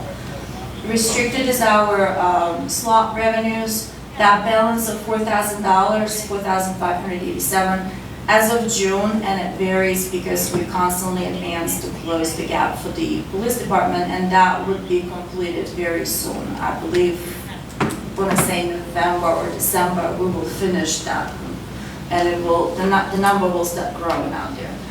Committed is our impact fees. Debt reduction is where we have allocated in the debt reduction $290,000. Disaster recovery, that's our new category. We have allocated $250,000, and that will total to $1,235,678. Assigned is our healthcare, community center, police forfeiture stabilization reserves. We have two right now. Capital reserve, and we have transferred to the stabilization is 1.3 million, and the capital we put $101,969. So with the balance that I have as of June of 1.3, which is a draft, it might change. We have a total general fund balance at the end of the June, as of right now, at $6,451,315. So if we take into account our unassigned balance and assigned, those are both can be, they're liquid, they're available for expending. The assigned would be by the motion, unassigned is available for unpredicted situation, emergencies. That gives us the total of $3,600,000, which represent about 7 months of operating expenses based on our fiscal 22 budget, not 23. We're talking about 22 numbers. So it is a good financial situation for the general fund with those numbers. Capital projects that have been completed in general fund for fiscal '22. Building and grounds, I'm not gonna go with the numbers, I'm gonna let you look at the numbers. We have planning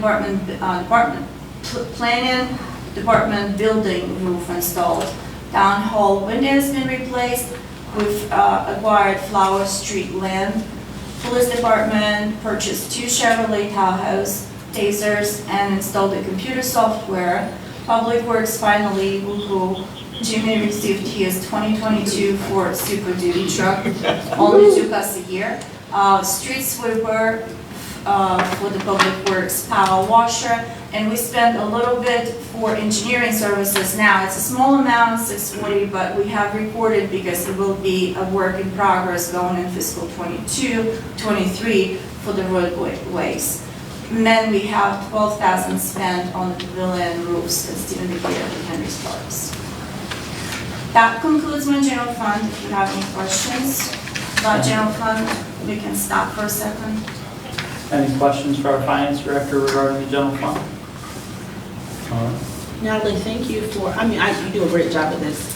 I applaud you for always keep bringing up the slides that we see all the time, because we see them all the time and they're available all the time, but not everybody always pays attention. Yeah. But I'm glad that you do, thank you. Because I know that at one point, questions were arised out in the world about what unassigned funds mean. And I'm glad that you continue to put these definitions out there so that the public can truly understand what these titles of these funds truly mean. And I'm also hoping that people who did not participate, or new people who are moving in Berlin, a newer generation logging in and watching us and actually reviewing that. And I'm just hoping there will be questions about how I know that people are interested. Thank you. So moving to the electric fund, we have revenues and expenditures here.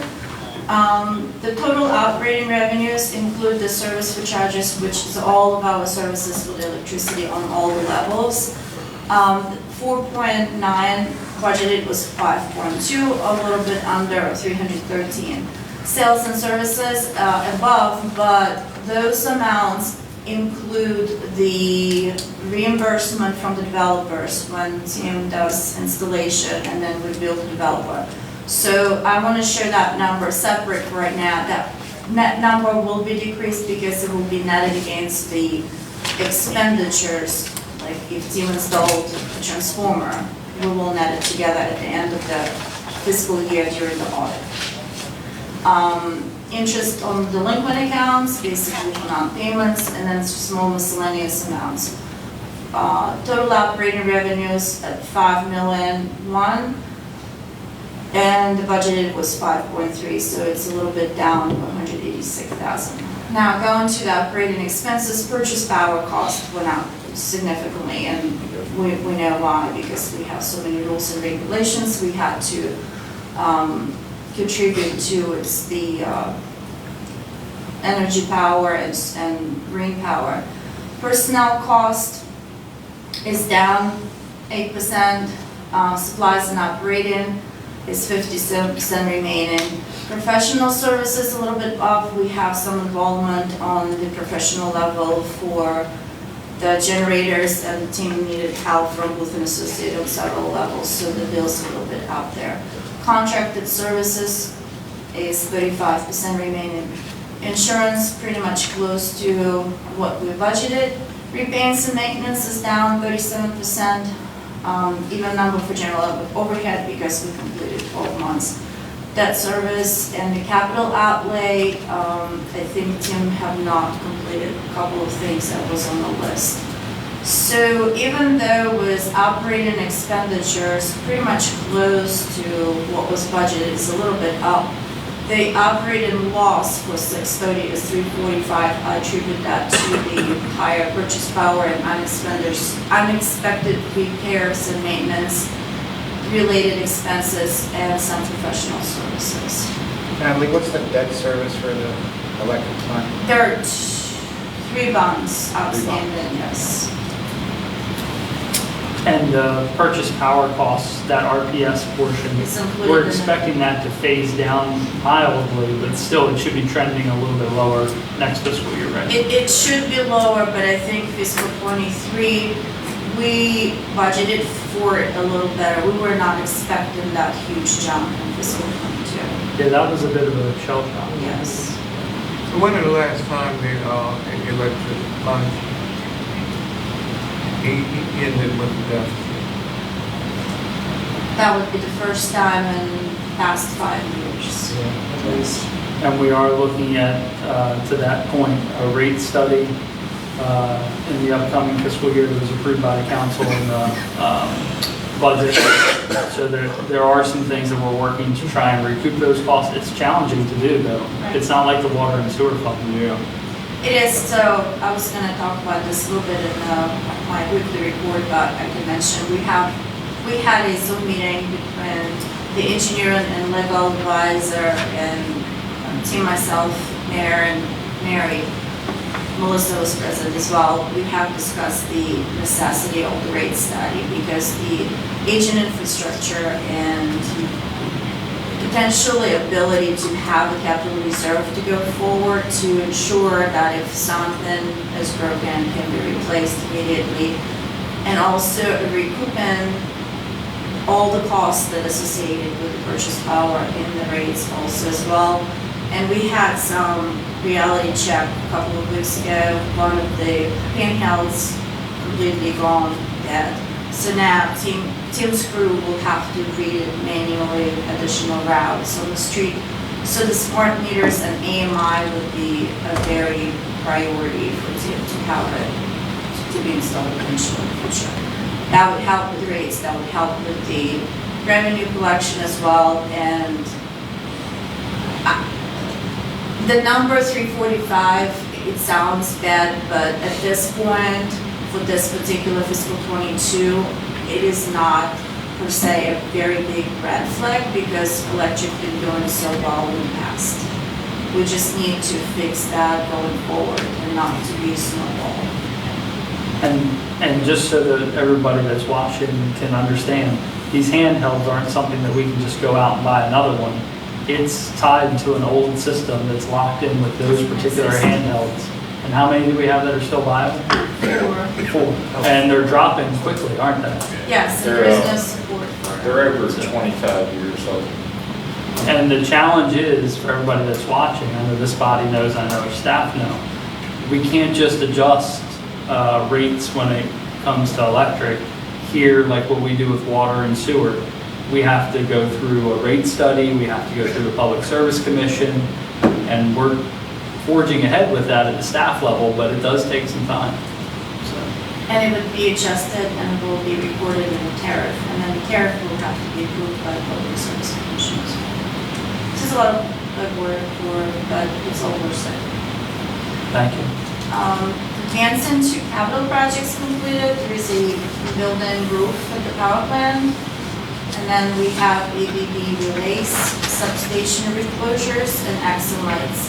And I was trying to find a better picture of the lights. I couldn't find on the state right now. If there's no questions about electric, I'm going to move to water fund and sewer. Do you have any questions regarding the electric fund?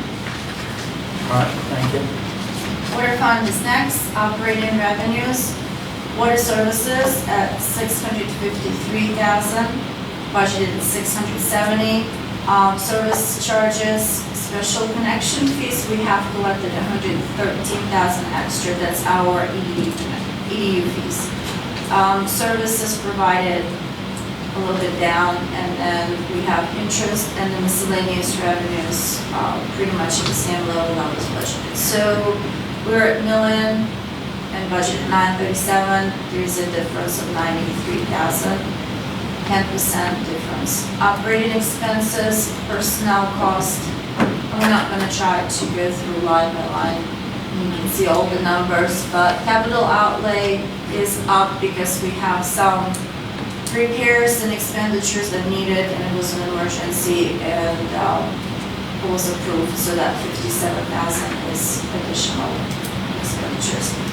With even that said, with the revenues being a little bit down, it helped with the very conservative approach to the expenditures. The water side is closing with 80,000 on positive. I'm hoping that positive will grow a little bit bigger with their adjustment and additional revenues that we have any. But if it remains at that level, that's a positive number. Sewer side, total revenues were budgeted at 2.5. We're at, as of right now, 3.6. We have a huge jump at the hauler fees. That's the services the wastewater department provides for the outside to use the facility. A lot of those funds will be allocated to the sewer fund. So there is $1 million above from what we budgeted for fiscal 22 at 43%. That's a very healthy number. With the expenditures, pretty much every single line is either within the line or down from what was budgeted. The 89,000 is on positive on expenses. Right now at $1.4 million in excess, so I think if this fund is closing on the same amount, we would be able to transfer some to general fund. That's what I would mention at the beginning, and close that non-spendable balance, or bring it at least down, maybe 30% down.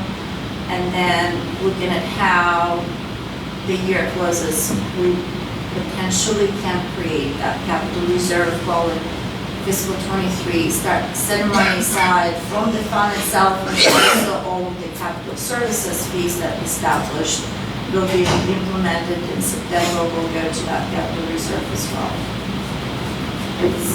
It's a great news. I mean, I'm excited. I haven't seen that in a while. I haven't seen that in a long time. We have not seen that in a while. Great news. And Jamie's not here. I know, let's get ready.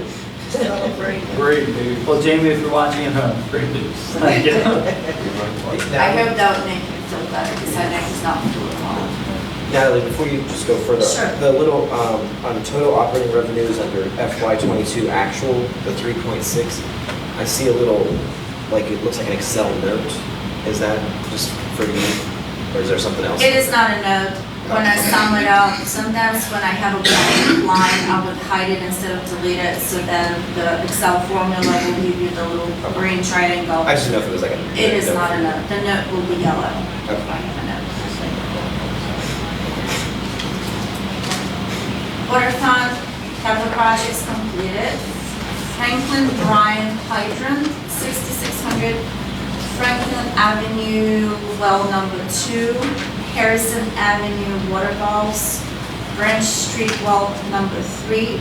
And smart meter upgrade. Now, the hydrant and the valves is done, but everything else is the progress. So it will be capital projects in progress going into fiscal 23. On the sewer fund, Williams Street pump station and the lift station, the same situation. It's the capital in progress. We started, we're going to continue working on it. The purchase of Kubota and the HVAC system, that's done, and those expenditures on fiscal 22. The pump station evaluation, there's a small amount. Again, we're recording this because it was an engineering services involved, and that's work in progress going to fiscal 23. Water sewer funds, questions?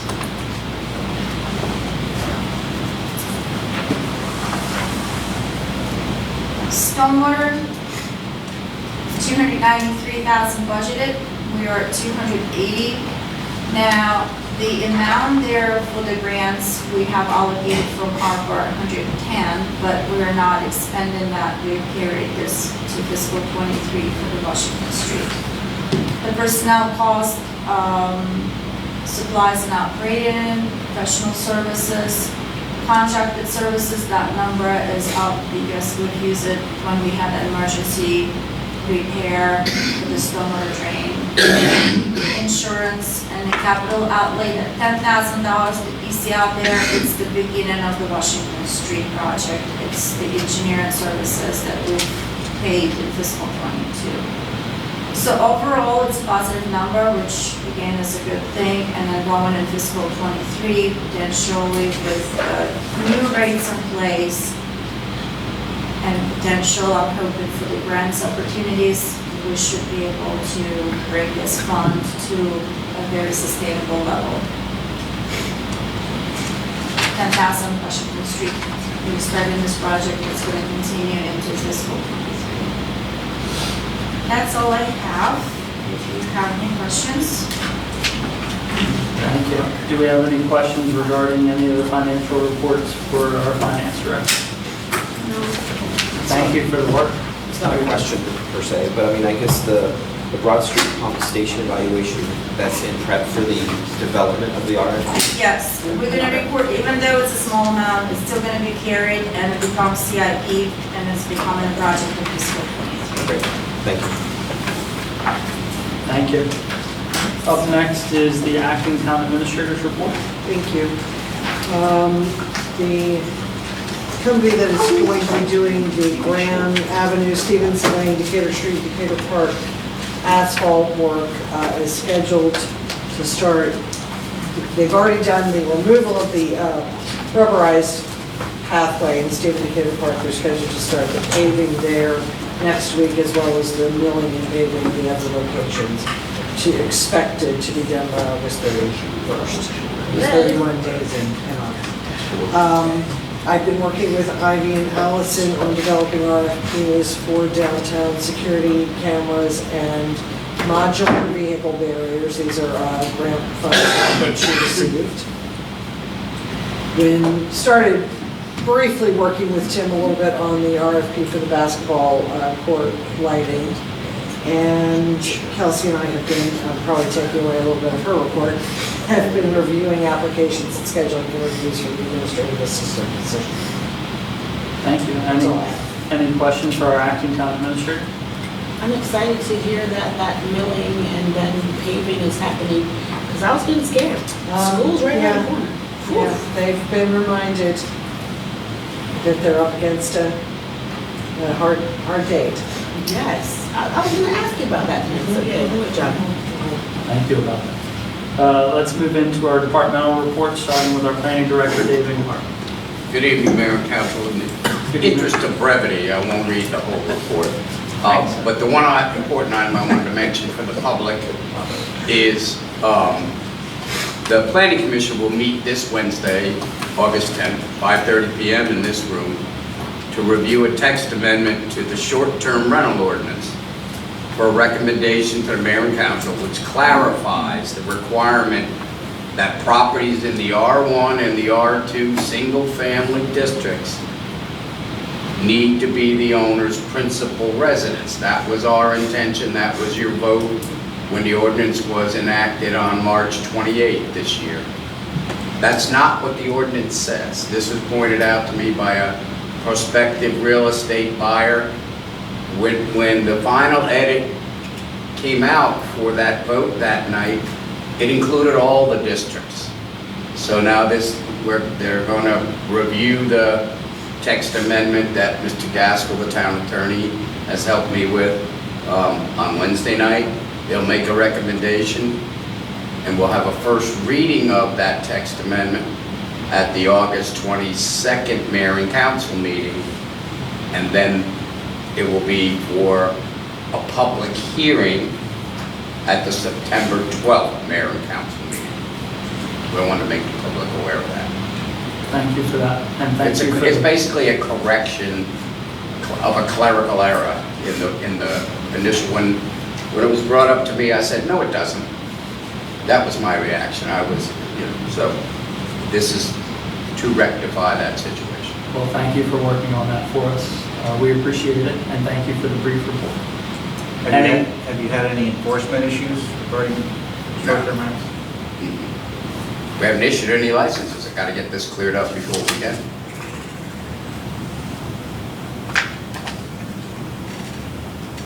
Any questions for our planning director? All right, thank you. Up next is our electric utility director, Tim Moore. Good evening, Mayor and Council. I'll keep this short. At Rite Aid, we had a scheduled outage. They had to do some electrical upgrades internally. Over at Mallard Ridge, we had a transformer that faulted over there, and it's due to the high heat, the high demand. This is probably one of the hottest summers I can remember right now. And then also over on Bay Street, which happened to be the transformer that feeds Town Hall. We had a transformer that failed there that we had to replace. Henry Park, we installed some panels for National Night Out event. Also, we had meter and demand reads, and then just to give you an update on the power plant peak shaving, we ran on July 24th, July 28th, August 3rd, August 4th, August 5th, today, tomorrow, and Wednesday. So it looks like we're going to be running a couple more days till it cools down. That's my report. Thank you. Any questions for our electric utility director? All right. Thank you. Thank you. Up next is our chief of police. Good evening, everyone. I just want to go ahead and thank all the community partners, all the town staff for a wonderful National Day Out. We had several people go to various and then come back to ours and said we did a wonderful job. And that's an ode to Claude Highland, retired, and he comes in and does such a wonderful job. Really unbelievable. We want to thank him, and we owe Jimmy his crew and Jamie his crew and a couple guys pizza. So again, we couldn't have done it without everyone's participation. We also want to go ahead and say that Berlin Youth Group is coming to a close now. We actually went to Trampoline Park with them, and we went to Del Mar Pizza, and the police department took care of that. But I guess it was in the middle of that, Claude Highland also. So again, his continual support, even while he's retired, actually shows his dedication, when he was working, and well, I guess I can't say when he's not working. But that's my report. We'll leave it on a good note. Thank you, Chief. Any questions for our Chief of Police? All right. David Gaskell, anything to report on the legal front? I have nothing to report. That's a good day. Our Finance Director, Natalie Slay, anything to report? Just a little bit to add, the billing, customer service, and as it's a teamwork, we will be implementing the new rates, the capital service fee, and we will be moving on, starting to schedule some progress meetings to implement the smart meters as we go forward. We're closing the fiscal 22, getting ready for the audit, which coming in September. We have more people sign up for e-billing, which is very good and helpful. It eliminates the paper printing, and also people get notifications. They can check the balance online, they can pay online. I have briefly been in touch base with Tyler. Our credit card processing is coming to the end of fiscal 23. They have several options. One of the options would be to allow people to pay over the phone, but we will not be taking the credit card numbers over the phone. The customer will be rerouted to automated system. So Tyler have that in place right now as an innovative technique. I will be interested to incorporate that with our process, and so it would give another option for people to pay over the phone, as well as direct deposit. That would be conducted by the Tyler. We would not put any numbers manually. We would not be in contact with the bank information. If that will go through successfully, I will give an update in a later date. We've discussed the starting point of the electric service rate studies, electric rate study. Booth and Associates sent already a ton of requests, but I think we're going to just push a little bit, maybe a month till the audit will pass, and then start working on that. And last week we have hosted a LESMA dinner at the Atlantic Hotel, and there was a question there that I would like to discuss. So 44 people attended in total. The cost, the town covers the cost of the dinners, the gratuity, and that was a service fee. And then the LESMA representative sends us a check for 36 people from all of the towns. It's $900. So the total cost for the town was $450 for the council attendance to Mary and Joanne, and then 4 speakers, I understand. 3 speakers. And then the gratuity, the gratuity, right, in service? Yes, Thank you for that. that's all I. So for LESMA, which is Lower Eastern Shore Mayor's Association, Correct. is it standard that the host town pays the speaker? Well, we tried to pursue no speaker, and then they said you have to have a speaker. And then we ended up having a panel of 3 speakers that were there to discuss the housing study that was completed here in Berlin and the funding options that are available for those types of studies. So yes, to answer your question, it is the norm for them to cover the gratuity. It is the norm for them to cover the cost of the speaker. And Natalie, what fund does that come out of? It's elected official department. It comes out of travel expenditure for any business meeting and meals and travel expenditures as well. So that amount is budgeted every year, and if this particular year we are the one hosting the dinner, we are covering our cost plus the gratuity, plus the speaker, plus the service fees, if any exist. So if next time another town will host it, we will only be paying for the people who will be attending. But in the situation of the expense, we are covering the full cost of the event. And then the LESMA representative will send out, they already did, it's for 36 people from the other towns that attended, they're reimbursing us back. Right. And in years past, that travel expense has been less each year when we close the fiscal year because it's not been increasing. So that budgeted amount's still there, but in the past 2 fiscal years, we haven't used any of it because we haven't hosted that trip. So, but thank you for clarifying those. The one thing out of your report, when we go back and look at the credit cards, I think this came up, Councilmember Nur, during our budget discussions. Can we look at maybe the credit card fees in its entirety and maybe have a discussion about those? Sure. Thank you. Any questions for our finance director? All right, up next is Jimmy Charles, our public works director. Also playing at Marlin Fest. What is it, a Maryland thing? No free tickets.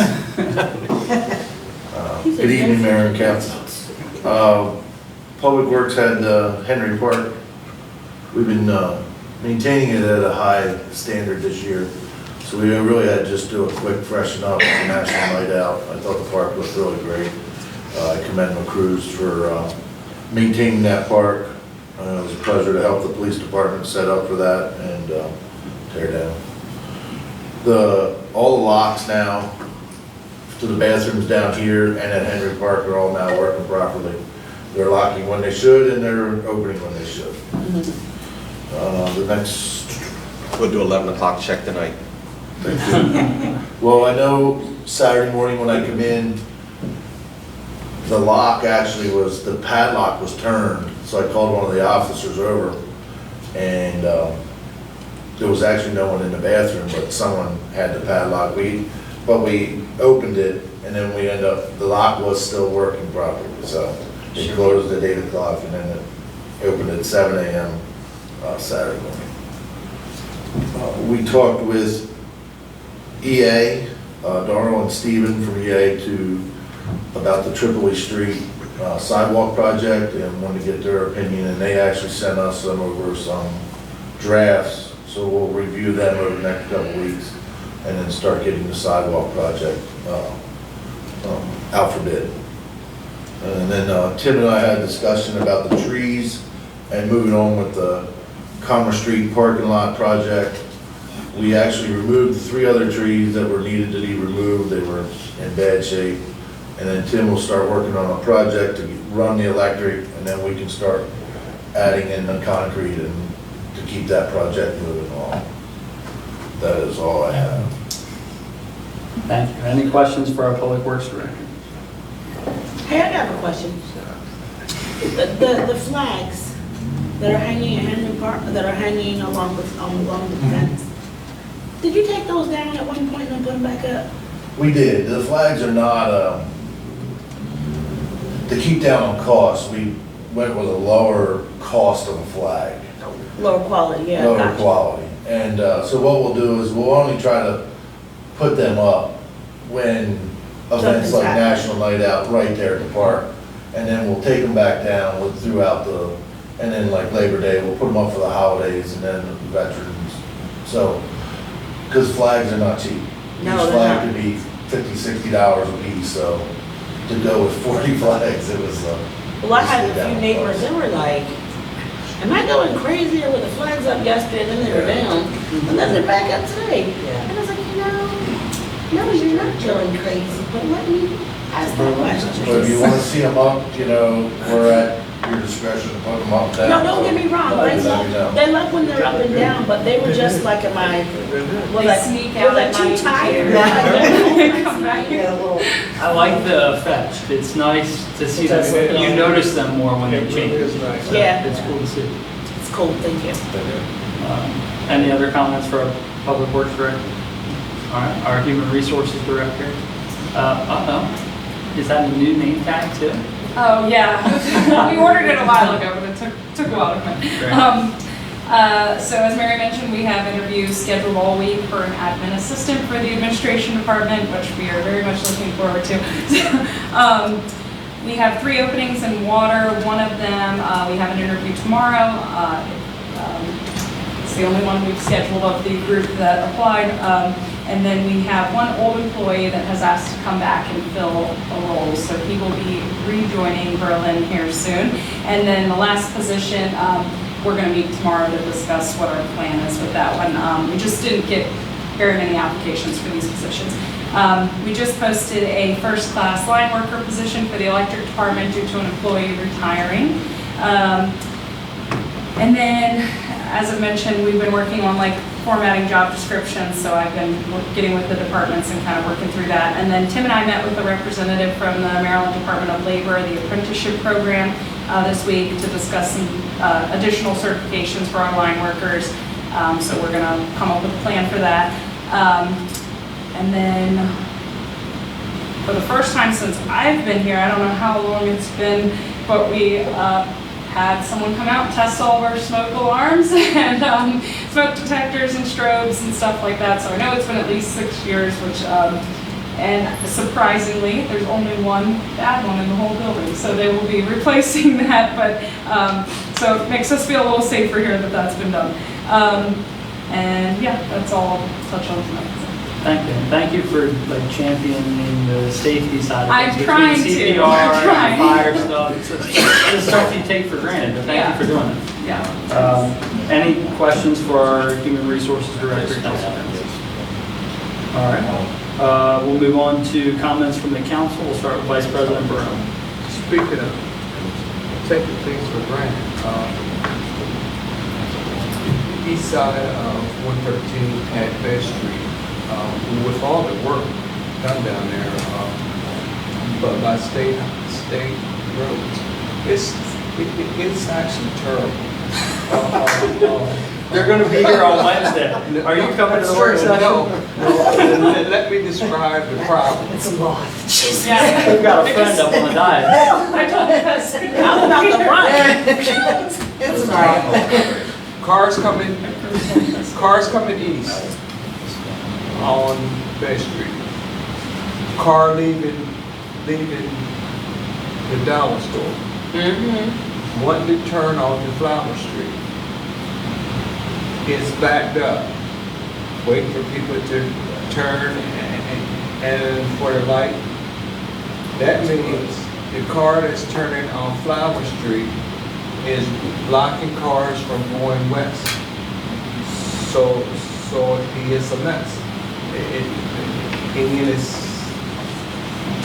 dreadlock. Nobody can move because of that car turning onto Flower Street from the dollar store. And I think you talk about priorities, and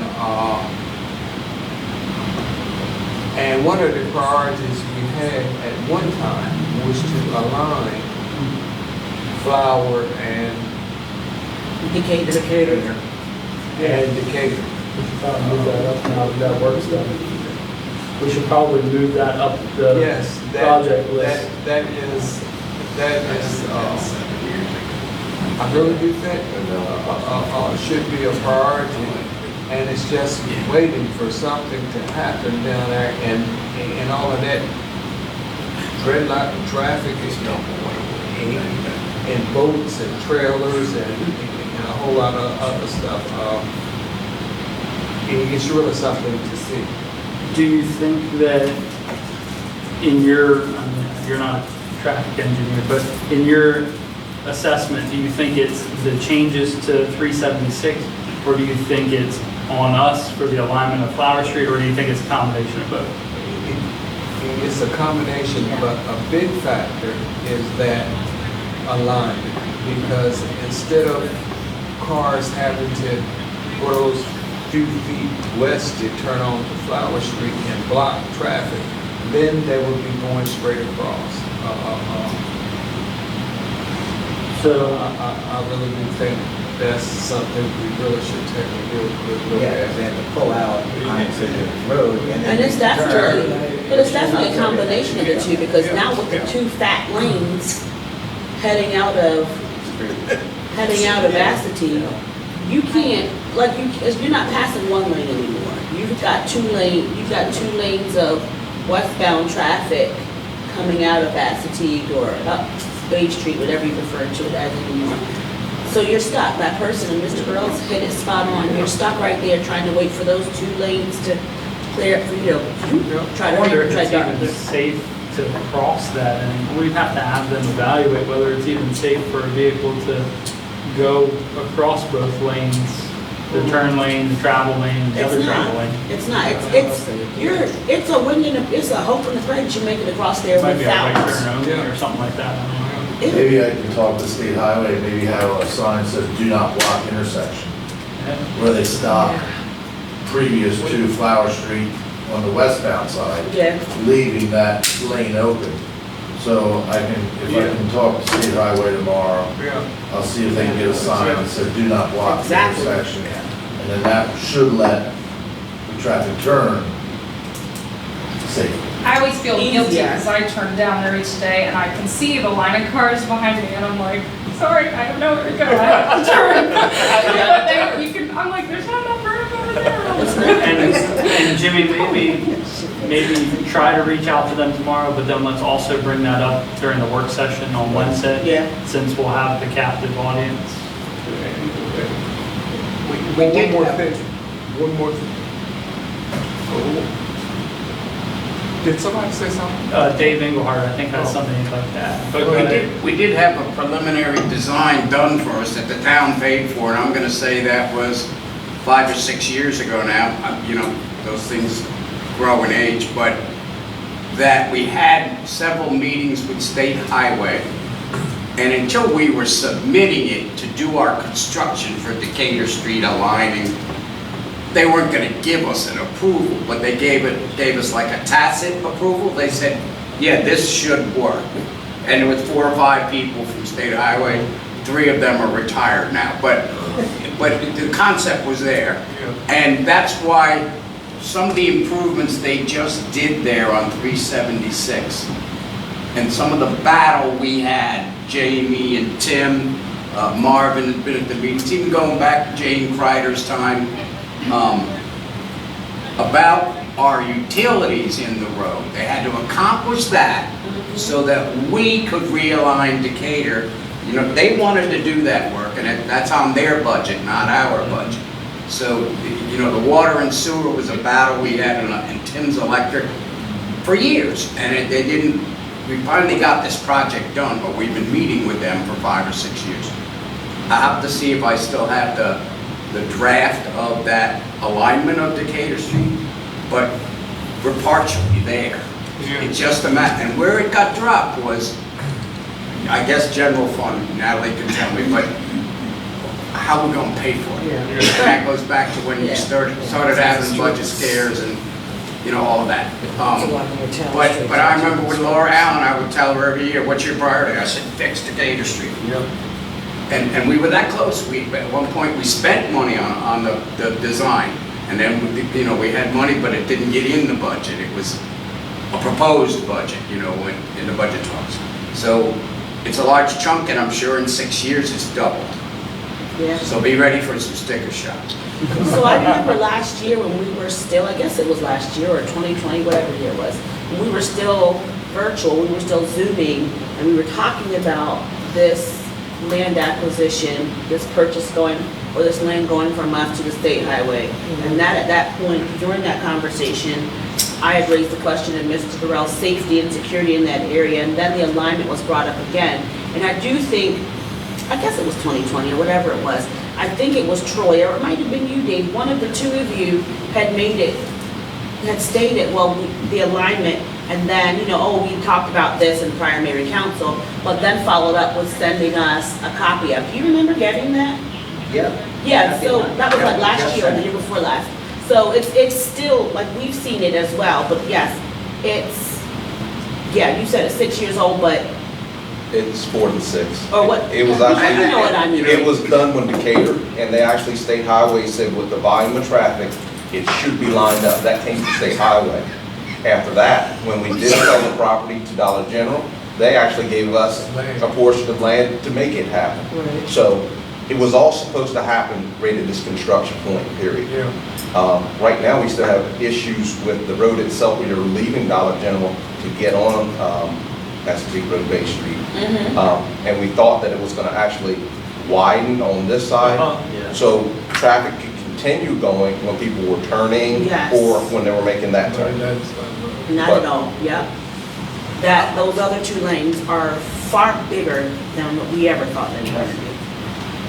I have one more thing. And I've spoken on this before. And I thought it was gonna get better. And there were some improvements, but not to where it needs to be.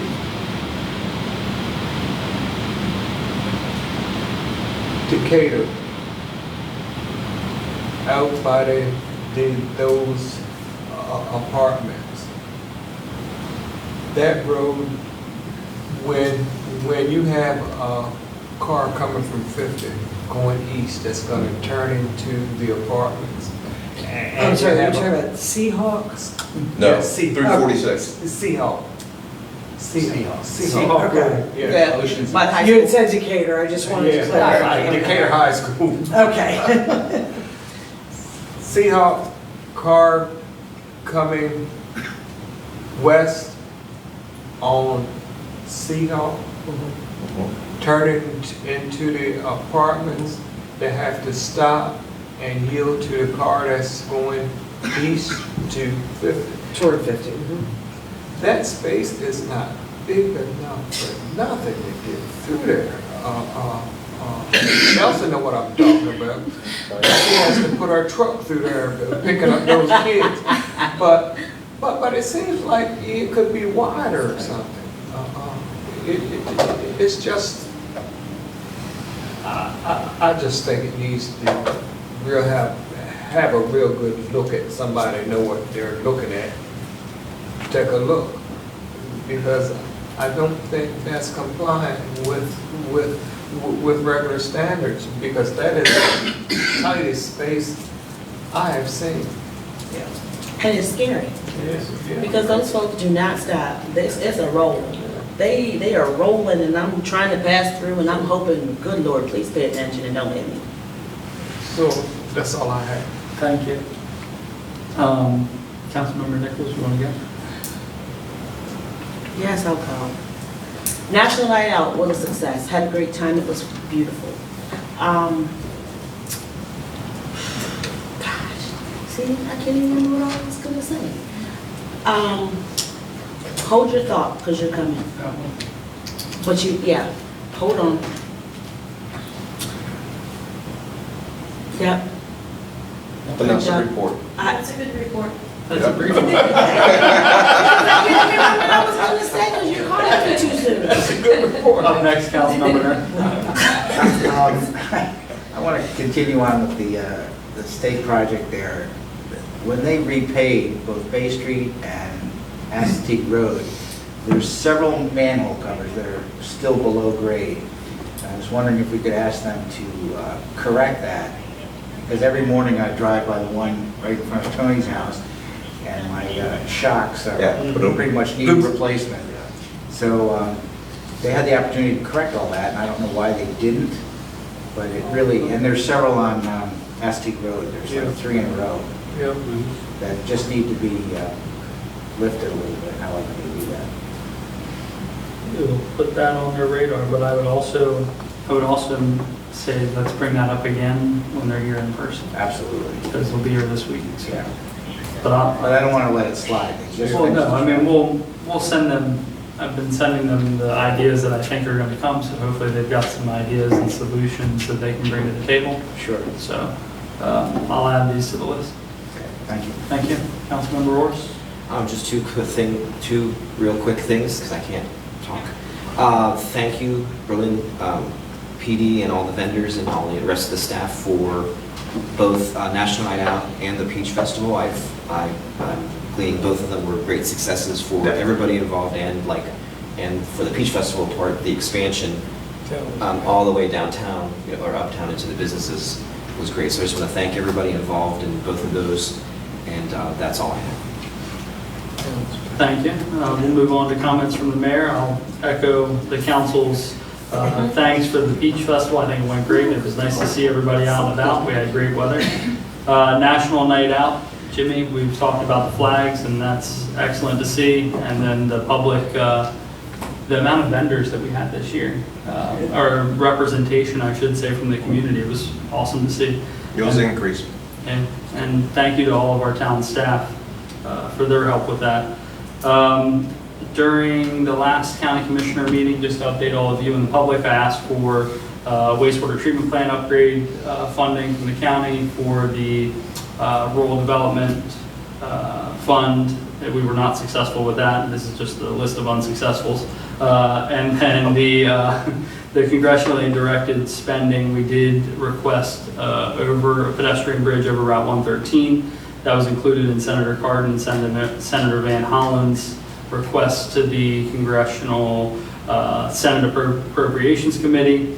That also did not make it out of committee, so we are pursuing some other options for funding that. And Councilmember Orris sent over a couple things that we were looking at also, so thank you for that. The work session is coming up with State Highway. We've talked a little bit about it this evening, but that is Wednesday, I believe, 4 p.m.? 4 p.m. We'll meet here at Town Hall, and then we're going to walk North Main Street and then head back. That's in reference to some of the repaving work that's going to take place along Main Street. So that concludes my report, and now comments from the public. We can see you, just name and street name, please. Tony Wing, 302 Bay Street, Berlin, Maryland. Two quick things, one to add on, Dean. Can we also talk, Jimmy, as well as, you were talking about don't block the box, is sort of that terminology they use. Can we also talk about a crosswalk between the sidewalk on Flower that goes over to the Dollar General? Because it's literally Frogger right now for children. I've watched them go in the morning from the sidewalk to get to the Dollar General. There's no crosswalk there. As well, can we ask again for a crosswalk at Food Lion? People are still going through the field to get to the grocery store and coming from the hospital across the highway with no crosswalk. So those state highway people would be awesome to have their ear about those two things. Well, and to list the crosswalk there at Flower, we've asked them about that. I think there was a reason that they couldn't do it, but we'll bring it up again. It doesn't hurt to sweet. They want to put crosswalks where traffic stops. That's what it is. Like at a traffic light or a stop sign. It's Not just in the middle of a street. So that's why you want them lined up. Yeah, we'll bring it up again. Yeah, that's why we want to line up. That's part of the whole, yeah. We'll bring it up again. But that would be real, I've watched kids almost get hit the other morning, right? That's an issue. Thank you. Anybody else? Just name and... Steve Green, 1 Harrison Avenue. Lots of interesting things tonight. I think the financial report was one of the highlights, actually, really, that the, I think 7 months of general fund funding, basically the reserve to keep us going. I can't remember that anytime recently, so that's congratulations to you all too for that. Peach Festival, I just thought, I was up there in my church, we sold 550 crab cakes. That was thousands of people were in town, right? So I just, I believe this has come up in the past, and I actually watched a guy get clocked by a big truck through Revere, and he somehow weathered that pretty well. But have we thought about closing, I know it's not a simple matter, but closing Main Street, that eventually grow. And the whole intent now, right, is to really get people out of the museum, to come down to the museum, but go downtown. Have we thought about closing? It's a growing event, it really is. And I would hate to see, we all know, any sort of public safety situation. Bobby Creamery had a long line, the kids were they were literally people standing in the road, we all saw that. So just that, maybe it's already been discussed, but just thought we want to consider. It's good feedback. I think we should take a look at that as we're getting ready. In September, we do our annual rack card approval of events, so maybe that's a good thing to put on the radar and evaluate. Thank you. All right, any more comments from the public? Mary Hidlusky, 3 Westminster. Does anybody know when they're going to fix it under those 2 stores on Main Street? They've been approved by the Historic Commission for the facade grant. And they tell me waiting on plans from the architects and engineers to start construction. The building was under contract to be sold. That deal has fallen through. I found that out Friday. So now the current owners are going to proceed with renovations there. So as far as do I know when? I'm going on, they're saying I'm waiting for plans. They got approved by the Historic Commission, but I need building plans to approve before they can get building permits. So it's kind of like I'm waiting and waiting, and I'm hoping shortly. Thank you, that's a good question. All right, up next are comments from the press. All right, up next, Councilmember Burrell. Move to adjourn. Second? Please note that you're going into closed session. To adjourn. Oh, I didn't say that. Okay, hold on 1 second. Just as a matter of process, we were not able to finish our executive agenda items, so we are going to go back into executive session. We will return the second Monday, fourth Monday. It's the 22nd. On August 22nd at 7 o'clock p.m. Thank you. Get him on tape. Hold on, I think we are, so hold on. Sorry, let me turn this. Hey, Jeff.